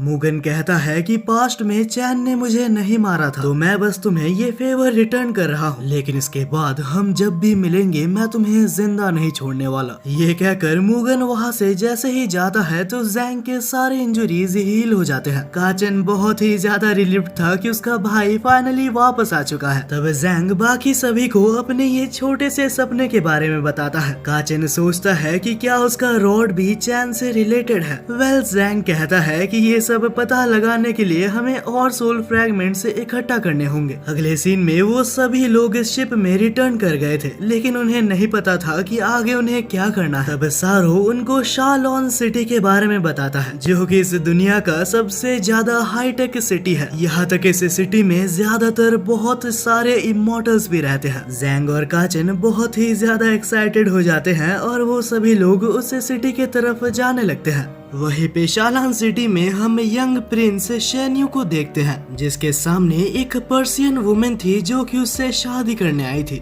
यहाँ तक उसे बताया जाता है कि ये लड़की डांस में बहुत ही अच्छा करती है, लेकिन शेन्यू को वो लड़की बिल्कुल भी पसंद नहीं आती, जो देखकर उसका मैनेजर उस लड़की को भी वापस भेज देता है। मैनेजर को समझ नहीं आता कि आखिर शेन्यू को कोई भी लड़की क्यों नहीं पसंद आती, क्योंकि इस लड़की को मिला के शेन्यू ने अभी तक 999 लड़कियों को रिजेक्ट कर दिया है। लेकिन मैनेजर को भरोसा है कि आखिरी लड़की उसे जरूर पसंद आएगी। उसी वक्त हम एक लड़की को देखते हैं जो कि एक बहुत ही इविल एन्चेंटर थी और उसे देखकर फाइनली चैन्यू का ध्यान उसके तरफ जाता है। लेकिन जैसे ही वो लड़की अपना मास्क उतारती है तो शायद उसका इंटरेस्ट फिर से चला जाता है। इस सिचुएशन में तो कोई नहीं होना चाहेगा। वह चैन्यू भागते भागते बाहर आता है और अपने आप को शांत करता है और तब वो अपने मैनेजर से कहता है कि मुझे पहले से कोई लड़की पसंद है। और हमें पता चलता है कि ये कोई और नहीं जू है। यहाँ तक हमें ये भी पता चलता है कि जू ने वादा किया था कि वो वापस आके शेन्यू से शादी करेगी। वहीं पे हम जू को देखते हैं जो बहुत ही ज्यादा वियर्ड बिहेव कर रही थी और उसे देखकर सारो को ऐसा लगता है कि क्या वो शालान सिटी में नहीं जाना चाहती। तब जू कहती है कि शायद उस सिटी में हम जिस काम से जा रहे हैं वो नहीं होने वाला, लेकिन सारो को लगता है कि उस सिटी के एम्परर शायद हमें हेल्प कर सकते हैं। और उसी वक्त हम चैन को देखते हैं जिसका स्टाफ उस सिटी के तरफ इंडिकेट कर रहा था, और इसका मतलब ये है कि उस सिटी के अंदर एक सोल फ्रैगमेंट हो सकता है। अगले ही सीन में वो सभी लोग उस सिटी के पास पहुंच जाते हैं और उस सिटी के एंट्रेंस को देखकर ही वो लोग बहुत ही ज्यादा चौंक गए थे, क्योंकि वो बहुत ही ज्यादा ब्यूटीफुल था। वहाँ मौजूद एक एआई गार्ड उन सभी को स्कैन करके उन्हें अंदर जाने देता है। जैसे ही वो लोग अंदर आते हैं तो उस सिटी में एक अनाउंसमेंट होता है, हमारी किंग चैन यू की शादी 3 दिन के अंदर होने वाली है। हालांकि ये खबर सुनने के बाद जू बहुत ही ज्यादा चौंक जाती है और इस खबर को सुनने के बाद वो बहुत ही ज्यादा दुखी भी हो जाती है। इसके बाद जैसे ही वो लोग थोड़ा आगे जाते हैं तो एक शॉप में एक बूढ़ी लेडी सब कुछ फ्री में बांट रही थी, और वो ओल्ड लेडी ये सब फ्री में इसीलिए बांट रही थी क्योंकि वो बहुत ही खुश थी कि उसके प्रिंस की शादी होने वाली है। हालांकि जू इस बारे में जानने के बाद उस ओल्ड लेडी को हर तरीके का क्वेश्चन पूछ रही थी, और ये देख के बाकियों को समझ नहीं आता कि आखिर जू इस बारे में इतना क्यों इन्वेस्टिगेट कर रही है। और अचानक से उसी वक्त वहाँ बहुत सारे सोल्जर्स उनके पास आते हैं, और यहाँ आने के बाद वो सोल्जर्स काचेन, जैंग और बाकी सभी को वेलकम करते हैं, ये कहते हुए कि वो लोग आज के हमारे चीफ गेस्ट हैं।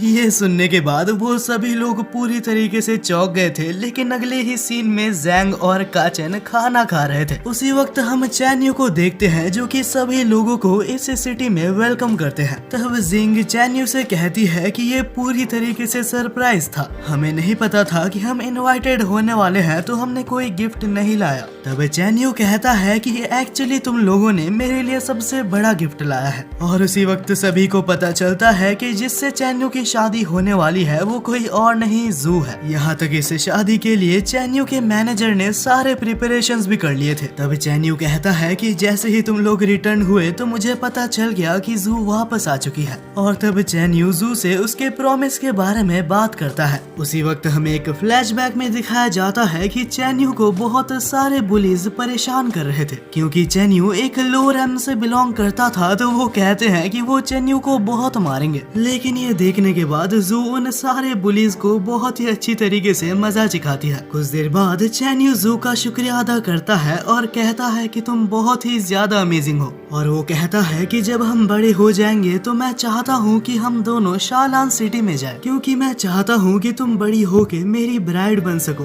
तब जू कहती है कि आखिर ब्राइड का मतलब क्या होता है। तब चैन यू कहता है कि अगर तुम एक ब्राइड बनोगी तो तुम मेरे सारे पैसे खर्च कर सकती हो, और ये सुन के जू उससे प्रॉमिस करती है कि बड़े होके वो उसकी ब्राइड बनेगी। वापस प्रेजेंट में हम चैन यू को देखते हैं जो कहता है कि मैं बहुत खुश हूँ कि तुम वापस आ गई, और अब इतने सालों बाद फाइनली हम शादी कर सकते हैं। हालांकि इस वक्त जू कहती है कि मुझे बचपन में कोई आइडिया नहीं था कि आखिर एक ब्राइड क्या होता है। वह जू बहुत सारे बहाने बनाने की कोशिश करती है, लेकिन आखिर में चैन यू कहता है कि मुझे कोई फर्क नहीं पड़ता, तुमने मुझसे प्रॉमिस किया था और अब हम शादी करने वाले हैं। उसी वक्त जैंग मजे मजे में कहता है कि हाँ, जू तो यहाँ पे तुमसे शादी करने ही आई थी। लेकिन ये सुन के जू बहुत ही ज्यादा अपसेट हो जाती है, और तब काचन नोटिस करता है कि जू एक्चुअली शादी नहीं करना चाहती, लेकिन जैंग को लगता है कि इस वेडिंग के थ्रू वो लोग इस सिटी के एम्परर से मिल सकते हैं। तब वो सभी मिलके ये डिसाइड करते हैं कि अभी के लिए वो इस शादी को होने देंगे। उसी वक्त सारो एक इशारा करते हुए जू को ये याद दिलाता है कि हमारा मिशन क्या है। जू को पहले से पता था कि इस सिटी में आके उसे चैन यू से डील करना पड़ेगा। तब जू डिसाइड करती है कि जब तक वो लोग एम्परर से नहीं मिलते वो इसका साथ देगी। ये सोचकर जू अपने रूम में चली जाती है और बाकी सभी लोग बाहर आ जाते हैं। वो लोग डिसाइड नहीं कर पा रहे थे कि आखिर उन्हें आगे क्या करना है। जेंग को लगता है कि शायद जू इसी सिटी में रहने वाली है, लेकिन सभी को लगता है कि ये बिल्कुल इम्पॉसिबल है। उसी वक्त काचन का स्टाफ एक सोल फ्रैगमेंट को कैप्चर करता है, और तभी सारो उस सोल फ्रैगमेंट के लोकेशन को अपने फोन में ट्रैक डाउन करता है। उसी शाम को हम जू को अपने रूम में देखते हैं जो कि पहले के प्रॉमिस के बारे में सोच रही थी। जू बिल्कुल भी नहीं चाहती कि वो इस शादी को करे, तब वो डिसाइड करती है कि जैसे ही हमारा मिशन खत्म होगा तो मैं यहाँ से भाग जाऊंगी। लेकिन तब हमें पता चलता है कि ये सोल फ्रैगमेंट किसी और के पास नहीं, चैन यू के पास है, और वो अपने आप से प्रॉमिस करता है कि वो जू को कहीं नहीं जाने देगा। अगले सीन में हम ज़ैंग और ज़ेंग को देखते हैं जो कि मिलके कुछ पी रहे थे और उसी वक्त वहाँ पे एक लेडी जो कि अपने काम से जा रही थी एक आदमी से टकराती है और तब वो रियलाइज करती है कि उसके गले में उसका नेकलेस नहीं है। तब वो मदद के लिए चिल्लाने लगती है, जहाँ पे ज़ैंग अपने आप को कूल समझता हुआ आगे खड़ा था। वो उसे चोर को रोकने की कोशिश करता है लेकिन नहीं रोक पाता। हालांकि वो चोर भाग जाता है लेकिन वो नेकलेस गलती से ज़ैंग के गले पे आ गया था और वो लेडी सारे गार्ड्स के साथ आके ज़ैंग को वहीं पे अरेस्ट करवा देती है। हालांकि ज़ैंग सारे गार्ड्स को ये बहुत समझाने की कोशिश करता है कि ये बस एक मिसअंडरस्टैंडिंग है, लेकिन कोई भी गार्ड ज़ैंग की बात मानने के लिए तैयार नहीं था। उसी वक्त वहाँ पे ज़ैंग आके उन गार्ड से कहती है कि हम आज चेन्यू के स्पेशल गेस्ट्स हैं। लेकिन जैसे ही वो गार्ड्स उन दोनों के नाम को ट्रैक डाउन करते हैं तो वो देखते हैं कि उन दोनों का नाम इलीगल इमिग्रेंट्स के नाम से सेव है और ये देखने के बाद ही ज़ैंग और ज़ेंग वहाँ से भाग जाते हैं।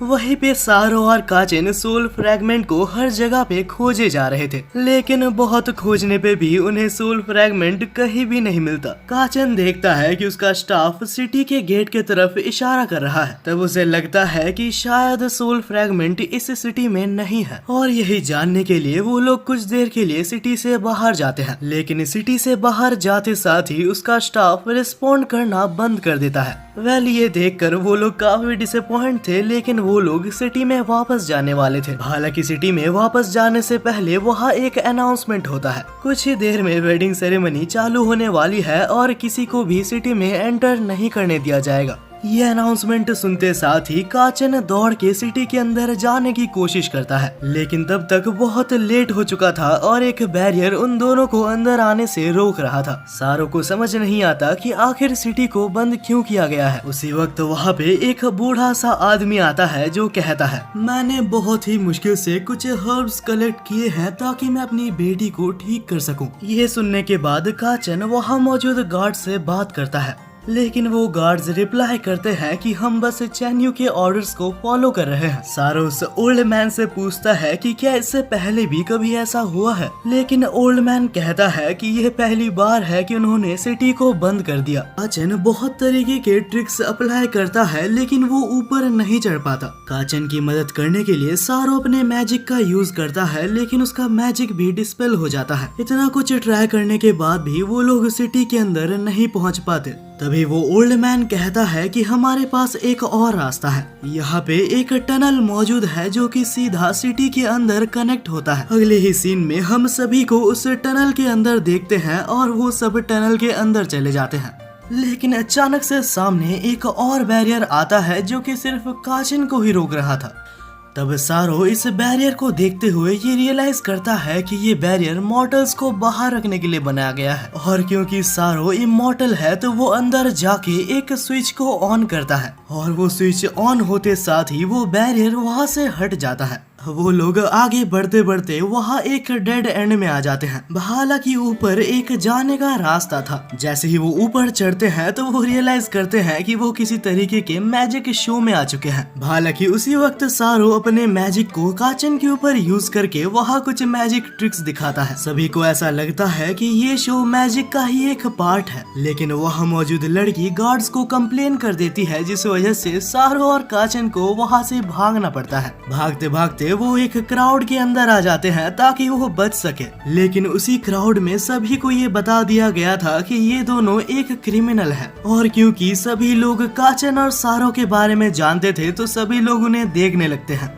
वहाँ से भागते हुए काचिन सारो से पूछता है कि आखिर वो ओल्ड मैन कहाँ गया। तब सारो कहता है कि मुझे कुछ ठीक नहीं लग रहा, मुझे ऐसा लग रहा है कि सब कुछ पहले से प्लान था। वहीं पे अगले सीन में हम जू को देखते हैं जो कि वेडिंग के लिए प्रिपेयर हो रही थी, और सर्वेंट कहता है कि चेन्यू तुम्हारा इंतजार कर रहा है। वहीं पे वो दोनों कुछ देर बाद एक स्टूडियो में मिलते हैं जहाँ उन दोनों के बहुत सारे पिक्चर्स लिए जाते हैं। उसी वक्त चेन्यू जू को किस करने ही वाला था कि वो उसे रोकती है और उससे कहती है कि आखिर तुम मुझसे शादी क्यों करना चाहते हो। मुझे ये पता है कि पास्ट में जो पुलिस तुम्हें परेशान किया करते थे उन्हें तुमने ही ऑर्डर दिया था। तब चैन्यू उससे सीक्रेटली कहता है कि बहुत पहले जब तुम हमारे क्लास में थी तुम बहुत ही ज्यादा पॉपुलर और अच्छी हुआ करती थी, और क्योंकि मुझे तुम्हारे साथ बात करना था तो मैंने उन बुलीज की हेल्प ली। मैंने उन्हें लालच दिया कि बाद में मैं उन्हें कुछ भी दे सकता हूँ जो वो चाहे, और तब वो बुलीज बस वैसा ही करते हैं जैसे चैन्यू ने उन्हें कहा था। और वही टाइम था जब जू आके चैन्यू की मदद करती है। वहीं पर प्रेजेंट में हम चैन्यू को देखते हैं जो कहता है कि मैंने ये सब इसीलिए किया क्योंकि मुझे तुम्हें ये दिखाना था कि मेरे पास कितना पैसा है। चैन्यू ये भी कहता है क्योंकि मैं किंग हूँ तो मैं इस सिटी को नहीं छोड़ सकता। मैं बहुत ही खुश हूँ कि तुम वापस आ गई और अब तुम जितने चाहो उतने ज्यादा पैसे खर्च कर सकती हो। उसी वक्त जू कहती है कि मैं यहाँ पे तुमसे शादी करने वापस नहीं आई थी, मैं यहाँ पर बस इसलिए आई हूँ ताकि मैं सोल फ्रैगमेंट को वापस ले सकूँ। और जू के इन बातों को सुनने के बाद वो बहुत ही ज्यादा गुस्सा हो जाता है। हालांकि वो सोचता है कि मैं जू के काबिल नहीं हूँ, लेकिन इससे पहले कि वो जाता वो मुड़ के वापस जू को हक कर लेता है। और उसी टाइम में फोटोग्राफर एक परफेक्ट फोटो ले लेता है। यहाँ तक ये फोटो पूरी तरीके से पब्लिक में भी सर्कुलेट कर दिया गया है। और जैसे ही इस फोटो को सारो और काचन देखते हैं तो उन्हें समझ नहीं आता कि आखिर क्या चल रहा है। हालांकि उस वक्त सारो कुछ देर के लिए सोचता है और ये कहता है कि जू इस वक्त बहुत ही बड़े डेंजर में है। वहीं पे जू बहुत ही ज्यादा गुस्सा थी क्योंकि चैन्यू उसको फोर्स कर रहा है उससे शादी करने के लिए। लेकिन उसी वक्त चैन्यू सोल फ्रैगमेंट का यूज करते हुए जू को अपने वश में कर लेता है। वहीं पे ऑफिशियली ये पब्लिक में अनाउंस हो चुका था कि उन दोनों की शादी होने वाली है। और इस अनाउंसमेंट को देख के जैंग सोचता है कि आखिर वो पैलेस के अंदर कैसे जाएंगे, और उसका मास्टरमाइंड प्लान ये था कि वो डायरेक्टली पैलेस के अंदर रश कर देगा। लेकिन जैंग कहती है कि रुको, मेरे पास एक और प्लान है। वहीं पे हम दो पर्सन को देखते हैं जिनके पास दो इन्विटेशंस थे पैलेस के अंदर जाने के लिए। जैंग उनके पास जाती है और कहती है कि क्या मैं तुम्हारे साथ कुछ देर के लिए बैठ सकती हूँ। और जेंग को देखते हुए वो दोनों ही लड़के बहुत ही खुश होके उसे एक्सेप्ट कर लेते हैं। जेंग कहती है कि मैं इस सिटी से गुजर रही थी लेकिन अब मैं सिटी में ट्रैप हो चुकी हूँ। ये सुनकर वो दोनों लड़के आपस में झगड़ने लगते हैं कि कौन जेंग से बात करेगा। और इसका फायदा उठाते हुए जेंग उन दोनों इन्विटेशंस को अपने वेब के मदद से जेंग के पास भेज देती है। वेल इवेंचुअली उन दोनों को ही रियलाइज होता है कि उन दोनों का इन्विटेशन चोरी हो चुका है, लेकिन तब तक बहुत लेट हो चुका था। वह तब जेंग और जिंग सोचते हैं कि आखिर कैसे वो लोग इस डुअल सॉर्ड को लेके पैलेस के अंदर एंट्री कर सकते हैं। जेंग कहता है कि मैं बस एक सॉर्ड मर्चेंट का एक्टिंग कर सकता हूँ और ये बहाना दे सकता हूँ कि मैं इन दोनों सॉर्ड्स को किंग चैन्यू को दिखाने लाया हूँ। जिंग कहती है कि अगर ऐसा है तो मैं तुम्हारी वाइफ बनने की एक्टिंग करूंगी। वहीं पे सारो और काचन को पकड़ के जेल में बंद कर दिया जाता है। सारो कहता है कि मैं जू का नर्स हूँ और जू को इस वक्त एक मैजिक ट्रीटमेंट की जरूरत है क्योंकि जू एक डिजीज से गुजर रही है और अगर बीच में वो बीमार हो जाती है तो शादी बेकार हो जाएगी। ये सुनकर वो गार्ड्स कुछ फुटेज चेक करते हैं और देखते हैं कि एंट्री करते वक्त वो सब साथ में थे। और ये देखने के बाद वो लोग डिसाइड करते हैं कि इस इंफॉर्मेशन को वो लोग डायरेक्ट चैन्यू को भेजेंगे। वहीं पे मैरिज साइट में एक गार्ड आके ये सारे इंफॉर्मेशन चैन्यू को बताता है। वहीं पे हम वापस जेल के पास देखते हैं जहाँ सारो कहता है कि मैं झूठ कह रहा था। काचन इस बात को समझता है और सारो कहता है कि मुझे लगता है हम जल्द ही सोल फ्रैगमेंट को खोज लेंगे। उसी वक्त वहाँ पे चैन्यू आता है जो उनसे पूछता है कि आखिर तुम लोग सिटी में वापस क्यों आए, और वो ये कहता है कि तुम जू को कभी और नहीं देख सकते क्योंकि वो मेरी वाइफ बनने वाली है। लेकिन सारो और काचन इसका बिलीव नहीं करते क्योंकि उन्हें पता था कि जू कभी भी अपने मिशन को अबैंडन नहीं करेगी। ये सुनने के बाद चैन्यू उन दोनों को सोल फ्रैगमेंट दिखाता है। उसे देखते साथ काचन अपने स्टाफ को इवॉल्व करते हुए उसके ऊपर अटैक कर देता है, लेकिन चैन्यू उस अटैक को काउंटर करके बहुत ही इजीली उसे नॉक डाउन कर देता है। और तब फिर से वो अपने सोल फ्रैगमेंट का यूज करते हुए सारो को अपने कंट्रोल में ले लेता है। जस्ट इसके बाद ही काचन को पकड़ के चैन्यू अपने मैजिक की मदद से उसे ब्रेन वॉश करने वाला था। यहाँ तक चैन्यू कोशिश करता है कि वो काचन के सोल को अबडक्ट कर सके, लेकिन उसी वक्त काचन के अंदर से गार्डियन लेजेंड की आवाज आती है। अचानक से चैन्यू के अंदर से सारी पावर्स काचन के ऊपर एब्जॉर्ब होने लगती है। उसी वक्त गार्डियन कहता है कि चैन्यू मेरा है, उसकी बॉडी और पावर्स मेरे पे रिलाय करती है। ये सुनने के बाद चैन्यू को ओवरऑल अंदाजा हो जाता है कि अभी क्या हो रहा है। तब वो सारो को ऑर्डर करता है कि काचन को अपने कब्जे में ले लो और ये ऑर्डर्स देके वो वहाँ से चला जाता है। अगले ही पल सारो काचन के ऊपर अटैक करता है और अपने मैजिक की मदद से उसके ऊपर अटैक्स करते जा रहा था, लेकिन काचन उस मीन टाइम में सारे अटैक्स को डॉज करने में कामयाब होता है और एक अटैक के साथ वो सारो को हरा के बेहोश कर देता है। लेकिन इसके बाद भी काचन को समझ नहीं आ रहा था कि आखिर वो क्या करेगा। वो अकेले चैन्यू के ऊपर अटैक नहीं कर सकता क्योंकि वो बहुत ही वीक है। लेकिन उसी वक्त गार्डियन लेजेंड का आवाज आता है। अचानक से वो कहीं अलग ही जगह पे आ चुका था। तब गार्डियन काचन से कहता है कि ये वो जगह है जहाँ तुम्हारे सारे पावर्स लॉक्ड है। गार्डियन ये भी कहता है कि तुम्हारे पास जो स्टाफ मौजूद है वो बस एक चाबी है, तुम्हें अपने आप को पहचानना होगा क्योंकि तुम्हारे रियल पावर्स अभी तक अनलॉक्ड भी नहीं हुए। तब काचन अपने आप को रिकॉल करते हुए कहता है कि मैं एक डीमन हंटर हूँ।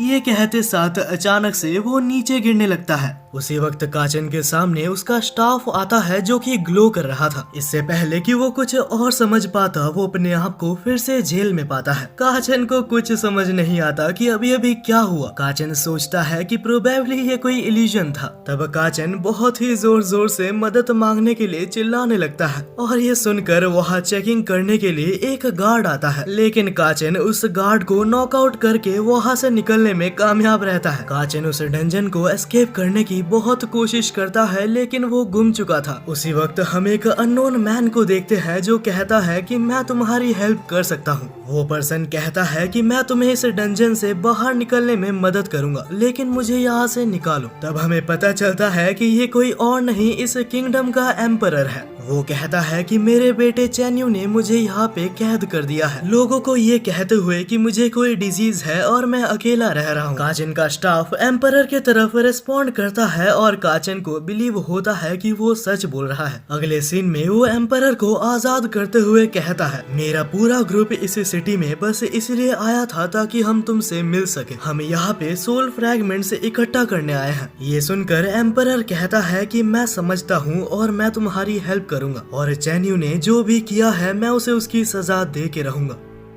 वो लोग डंजन से एस्केप करके पैलेस के अंदर जैसे ही घुसने की कोशिश करते हैं तो गार्ड्स उन्हें पकड़ लेते हैं और जैसे ही वो गार्ड्स उन्हें अरेस्ट करने वाले थे तभी वहाँ पे बहुत ही ज्यादा स्मोक होने लगता है क्योंकि वहाँ पर जैंग और जेंग आ चुके थे जो आकर उन दोनों को बचा लेते हैं। तब काचन एम्परर को सभी से इंट्रोड्यूस करते हुए कहता है कि हम सभी लोग डंजन में बंद थे और ये भी कहता है कि सारो अभी तक डंजन में बंद है क्योंकि चैन्यू ने उसे ब्रेन वॉश कर दिया है। जेंग कहती है कि मुझे लगता है कि जू भी ब्रेन वॉश हो चुकी है। इससे पहले कि कोई कुछ कह पाता जैंग उसके ऊपर सॉर्ड रख देता है और उससे पूछता है कि क्या तुम ट्विन सॉर्ड्स के बारे में जानते हो। तब एम्परर कहता है कि ट्विन सॉर्ड्स चैन नाम के एक डीमन स्लेयर के द्वारा यूज किया जाता था। ये सुनने के बाद जैंग फाइनली मान जाता है कि यही एम्परर है और वो कहता है कि इससे पहले हम पैलेस में जाए हमें अपना होलिया बदलना होगा। और तब जैंग भागते भागते कुछ कॉस्ट्यूम्स लेने चले जाता है। जैंग वहाँ मौजूद गेस्ट्स के कपड़े ले लेता है और काचन और एम्परर को दे देता है। वो कपड़े पहनने के बाद वो लोग फाइनली इस मिशन में जाने के लिए रेडी थे। अगले सीन में हम बहुत सारे गेस्ट्स को देखते हैं जो कि वेडिंग अटेंड करने आए थे, जहां मैनेजर एक स्पीच दे रहा था और एक बच्चा नोटिस करता है कि यहाँ पे सारो भी है। उसी भीड़ में एम्परर जैंग से कहता है कि चैन्यू ने सबके ऊपर ब्रेन वॉशिंग का यूज कर रखा है। एम्परर जैंग से कहता है कि तुम चैन्यू को एक डुएल के लिए चैलेंज करो और इस सिटी के रूल्स के हिसाब से वो इस डुएल को मना नहीं कर सकता। मैं वादा करता हूँ कि सही टाइम आने पे मैं अपना आइडेंटिटी सबके सामने रिवील कर दूंगा। वहीं पे चैन्यू और जू अपने वेडिंग को लेके प्रोसेस करते हैं, लेकिन जैंग उन्हें रोकते हुए कहता है कि मैं तुमसे फाइट करना चाहता हूँ। अचानक से वहाँ मौजूद क्राउड बहुत ही खुश होके कहते हैं कि हाँ हमें भी फाइट देखना है। तब मैनेजर कहता है कि क्योंकि तुमने वेडिंग के बीच में एक डुएल का प्रस्ताव रखा है तो हम मना नहीं कर सकते। अगले ही सीन में हम दोनों को अरीना में देखते हैं और वो दोनों ही फाइट के लिए पूरी तरीके से तैयार थे। वहीं पे मैनेजर गलत तरीके से इंट्रोड्यूस करते हुए जैंग को कहता है। उनका मानना था कि जैंग ने उसे ड्यूएल के लिए इसीलिए चैलेंज किया है क्योंकि वो भी जू से शादी करना चाहता है, लेकिन मैनेजर को लगता है कि चैन्यू इसको बहुत ही इजीली जीत जाएगा। वहीं पे पूरी क्राउड बहुत ही ज्यादा क्रेजी हो गई थी। उन्हें समझ नहीं आता कि एक जैंग जैसा मॉर्टल चेन्यू जैसे एक इमॉर्टल से कैसे जीत सकता है। फाइट चालू होती है और जैंग पहला हमला करता है। वहीं पे जिंग चुपचाप सारो के पास जाती है। जिंग बहुत ही कोशिश करती है लेकिन सारो कुछ भी करने पे भी नहीं उठ रहा था और जिंग को ट्राई करते हुए चेन्यू देख लेता है, जिस वजह से चेन्यू सारो को ऑर्डर करता है और सारो जिंग के ऊपर हमला करने लग जाता है, लेकिन जिंग काउंटर कर देती है। वहीं पे जिंग और चेन्यू का फाइट चले जा रहा था, जहां चेन्यू को समझ नहीं आता कि आखिर एक मॉर्टल इतने देर तक मेरे सामने फाइट में कैसे टिक रहा है। तब चेन्यू अपने स्पीयर के मैजिक को एक्टिवेट करता है और उसे आइस एनर्जी से कवर कर लेता है और उससे अटैक करने पर जैंग को एक खरोच भी आ जाती है। वहीं पे काचन और एम्परर जू के पास आके उसे उठाने की कोशिश करते हैं, लेकिन एम्परर को पता था कि ये तरीका काम नहीं करेगा क्योंकि जू अभी तक उसके स्पेल के अंदर है। वहीं पे बहुत ही मिस्टीरियसली जैंग का इंजरी फ्रीज होने लगता है। वहीं पे एम्परर एक्सप्लेन करते हुए कहता है कि इमॉर्टल्स के वेपन मैजिक कैरी करते हैं और चेन्यू के स्पीयर के अंदर एक ऐसी एबिलिटी है कि वो ओपोनेंट के इंजरीज को फ्रीज कर सकता है। काचन एम्परर से कहता है कि शायद तुम्हें अपनी आइडेंटिटी रिवील कर देनी चाहिए, लेकिन एम्परर कहता है कि अभी तक टाइम नहीं आया, तुम्हें जैंग के ऊपर भरोसा रखना होगा।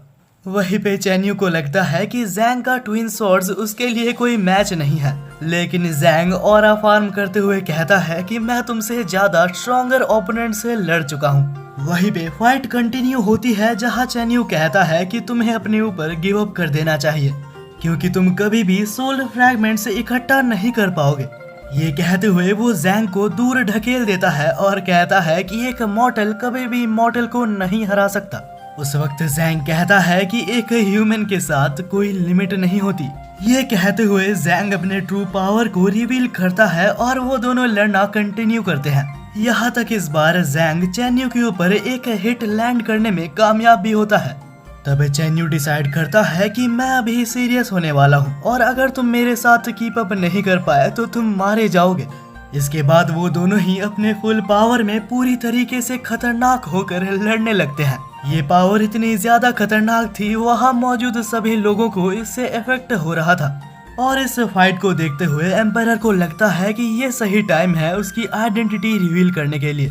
उसी वक्त काचन चिल्लाते हुए सबको कहता है कि चेन्यू के ऊपर कोई भी भरोसा मत करना क्योंकि उसने इस सिटी के एम्परर को डेंजन के जेल में बंद कर दिया था। ये कहने के बाद एम्परर सामने आता है और सभी कुछ रिवील कर देता है। एम्परर को देख के चेन्यू पूरी तरीके से हैरान था। एम्परर चेन्यू को एक्सपोज करते हुए कहता है कि उसने जू और सारो को ब्रेन वॉश कर दिया है और तब एम्परर ऑर्डर करता है सारे गार्ड्स को चेन्यू को अरेस्ट करने के लिए। सभी गार्ड्स चेन्यू को घेर लेते हैं उसे अरेस्ट करने के लिए, लेकिन चेन्यू बहाना बनाते हुए कहता है कि एम्परर को डीमन ने पोजेस कर लिया है और चेन्यू का मैनेजर भी इसको सपोर्ट करते हुए उसका साथ देता है। लेकिन एम्परर सोल्जर से कहता है कि मैं पूरी तरीके से ठीक हूँ, इनका विश्वास मत करो, ये दोनों मिलके तुम्हें धोखा दे रहे हैं। जब चेन्यू को रियलाइज होता है कि वो इससे नहीं बच सकता तो वो अपने एक स्किल का यूज करता है जिससे वो सारे ही सोल्जर्स को एक ही बार में हटा देता है और पूरा ही स्टेडियम आइस से कवर हो जाता है। लेकिन जैंग ने उस अटैक को भी रोक लिया था। चेन्यू उसे देखते हुए सोचता है कि आखिर ये कैसे पॉसिबल है। इससे पहले कि वो कुछ और सोचता, जैंग उसके ऊपर अटैक कर देता है, लेकिन चेन्यू एक्सप्लेन करते हुए कहता है कि हम अब जू के लिए नहीं लड़ रहे हैं, बात को समझो, ये पूरी सिटी बहुत ही बड़े डेंजर में है।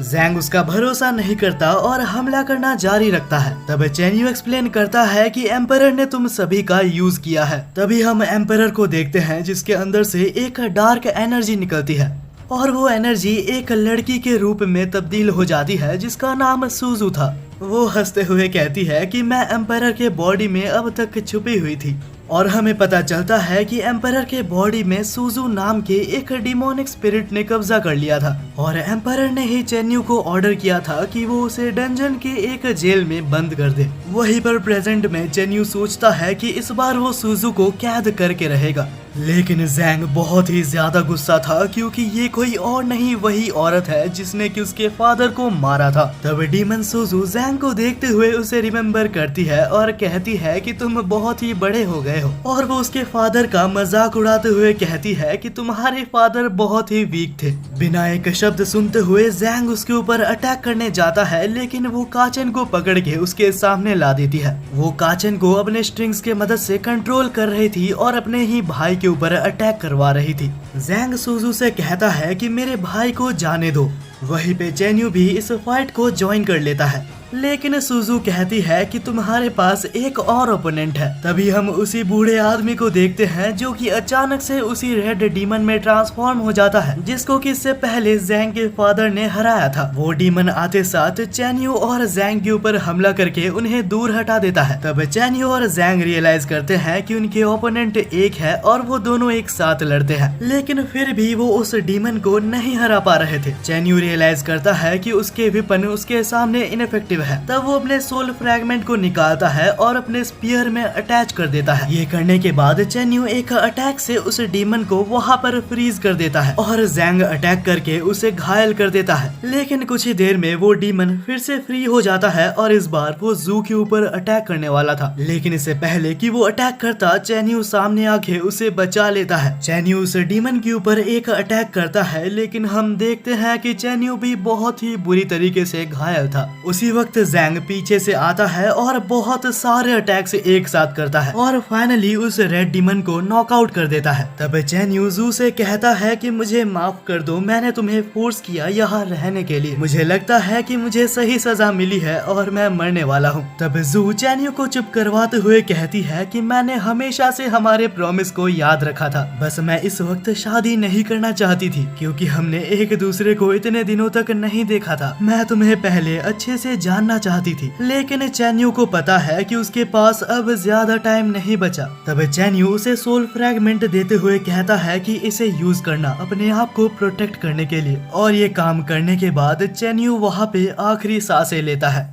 ये देखते साथ जू बहुत ही ज्यादा गुस्सा होकर अपने कैनन को निकाल लेती है और उस कैनन से वो फायर करते हुए कहती है कि मैं चेन्यू का बदला लूंगी। वो सुजू के ऊपर फायर करती है, लेकिन काचन के बैरियर ने उस अटैक को भी रोक दिया था। जू कहती है कि आज कुछ भी हो जाए मैं तुम्हें हरा कर ही जाऊंगी, लेकिन इससे पहले कि वो कुछ कर पाती वो वहीं पे गिर जाती है। ये देखते हुए सुजू जैंग से कहती है कि तुम्हारे दोस्त अब लड़ नहीं सकते और अपने दोस्तों के बिना मुझे नहीं लगता कि तुम्हारे पास कोई चांस है। लेकिन जैंग को लगता है कि ये तो बहुत ही अच्छा हुआ क्योंकि अब मैं होल्ड बैक नहीं करने वाला और मुझे ये भी चिंता नहीं होगी कि मैं किसी को हर्ट करूंगा। तब जैंग अपने ब्लड सैक्रिफाइस का यूज करता है और पूरी तरीके से बर्जर्क चला जाता है। रेड डीमन जैंग के ऊपर अटैक कर देता है, लेकिन इस वक्त जैंग के लिए ये बहुत ही इजी था, लेकिन जैंग बहुत ही जल्दी अपने ऊपर से कंट्रोल खोने वाला था। जैंग पूरी कोशिश करता है कि वो अपने होश में रहे, लेकिन सुजू देख लेती है कि जैंग इस वक्त इमोशनली बहुत ही वीक है, तो वो ट्राई करती है कि वो जैंग के स्पिरिट को पूरी तरीके से तोड़ दे, क्योंकि जैंग के सामने वही मोमेंट आ चुका था जब उसके फादर मर रहे होते हैं।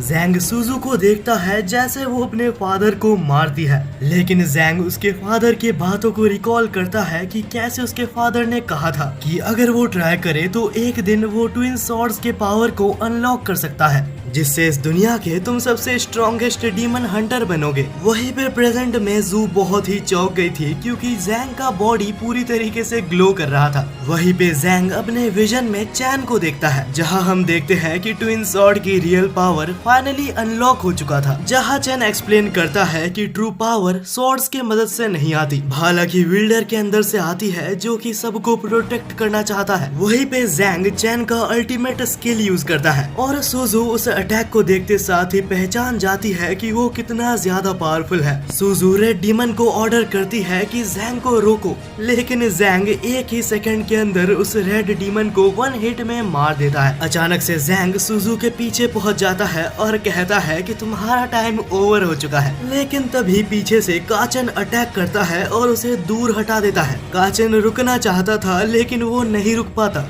और अपने स्टाफ की मदद से एक बहुत ही खतरनाक अटैक करता है, जिस अटैक से जैंग पूरी तरीके से बेहोश हो चुका था। काचन अगले मूव से अपने भाई जैंग को मारने वाला था, लेकिन अचानक से जैंग काचन को रोक लेता है, जहां काचन रोते हुए कहता है कि भाई मेरे को मार दो। मुझे मारने के बाद सुजू को मारना और हमारे फादर का रिवेंज लेना। उसी वक्त सुजू एक टेक्निक का यूज करती है जो कि कुछ और नहीं 5 फिंगर प्रिजन था, और यह अटैक किसी और ने नहीं ज़ैंग के फादर ने इन्वेंट किया था। हालांकि ज़ैंग काचन से कहता है कि हार मत मानना और उसको वहाँ से दूर हटा देता है। सुजू हंसते हुए काचन का थैंक्स कहती है क्योंकि ज़ैंग अब पूरी तरीके से क्रश हो चुका है। ये देखने के बाद काचन बहुत ही ज्यादा डिस्पेयर में था।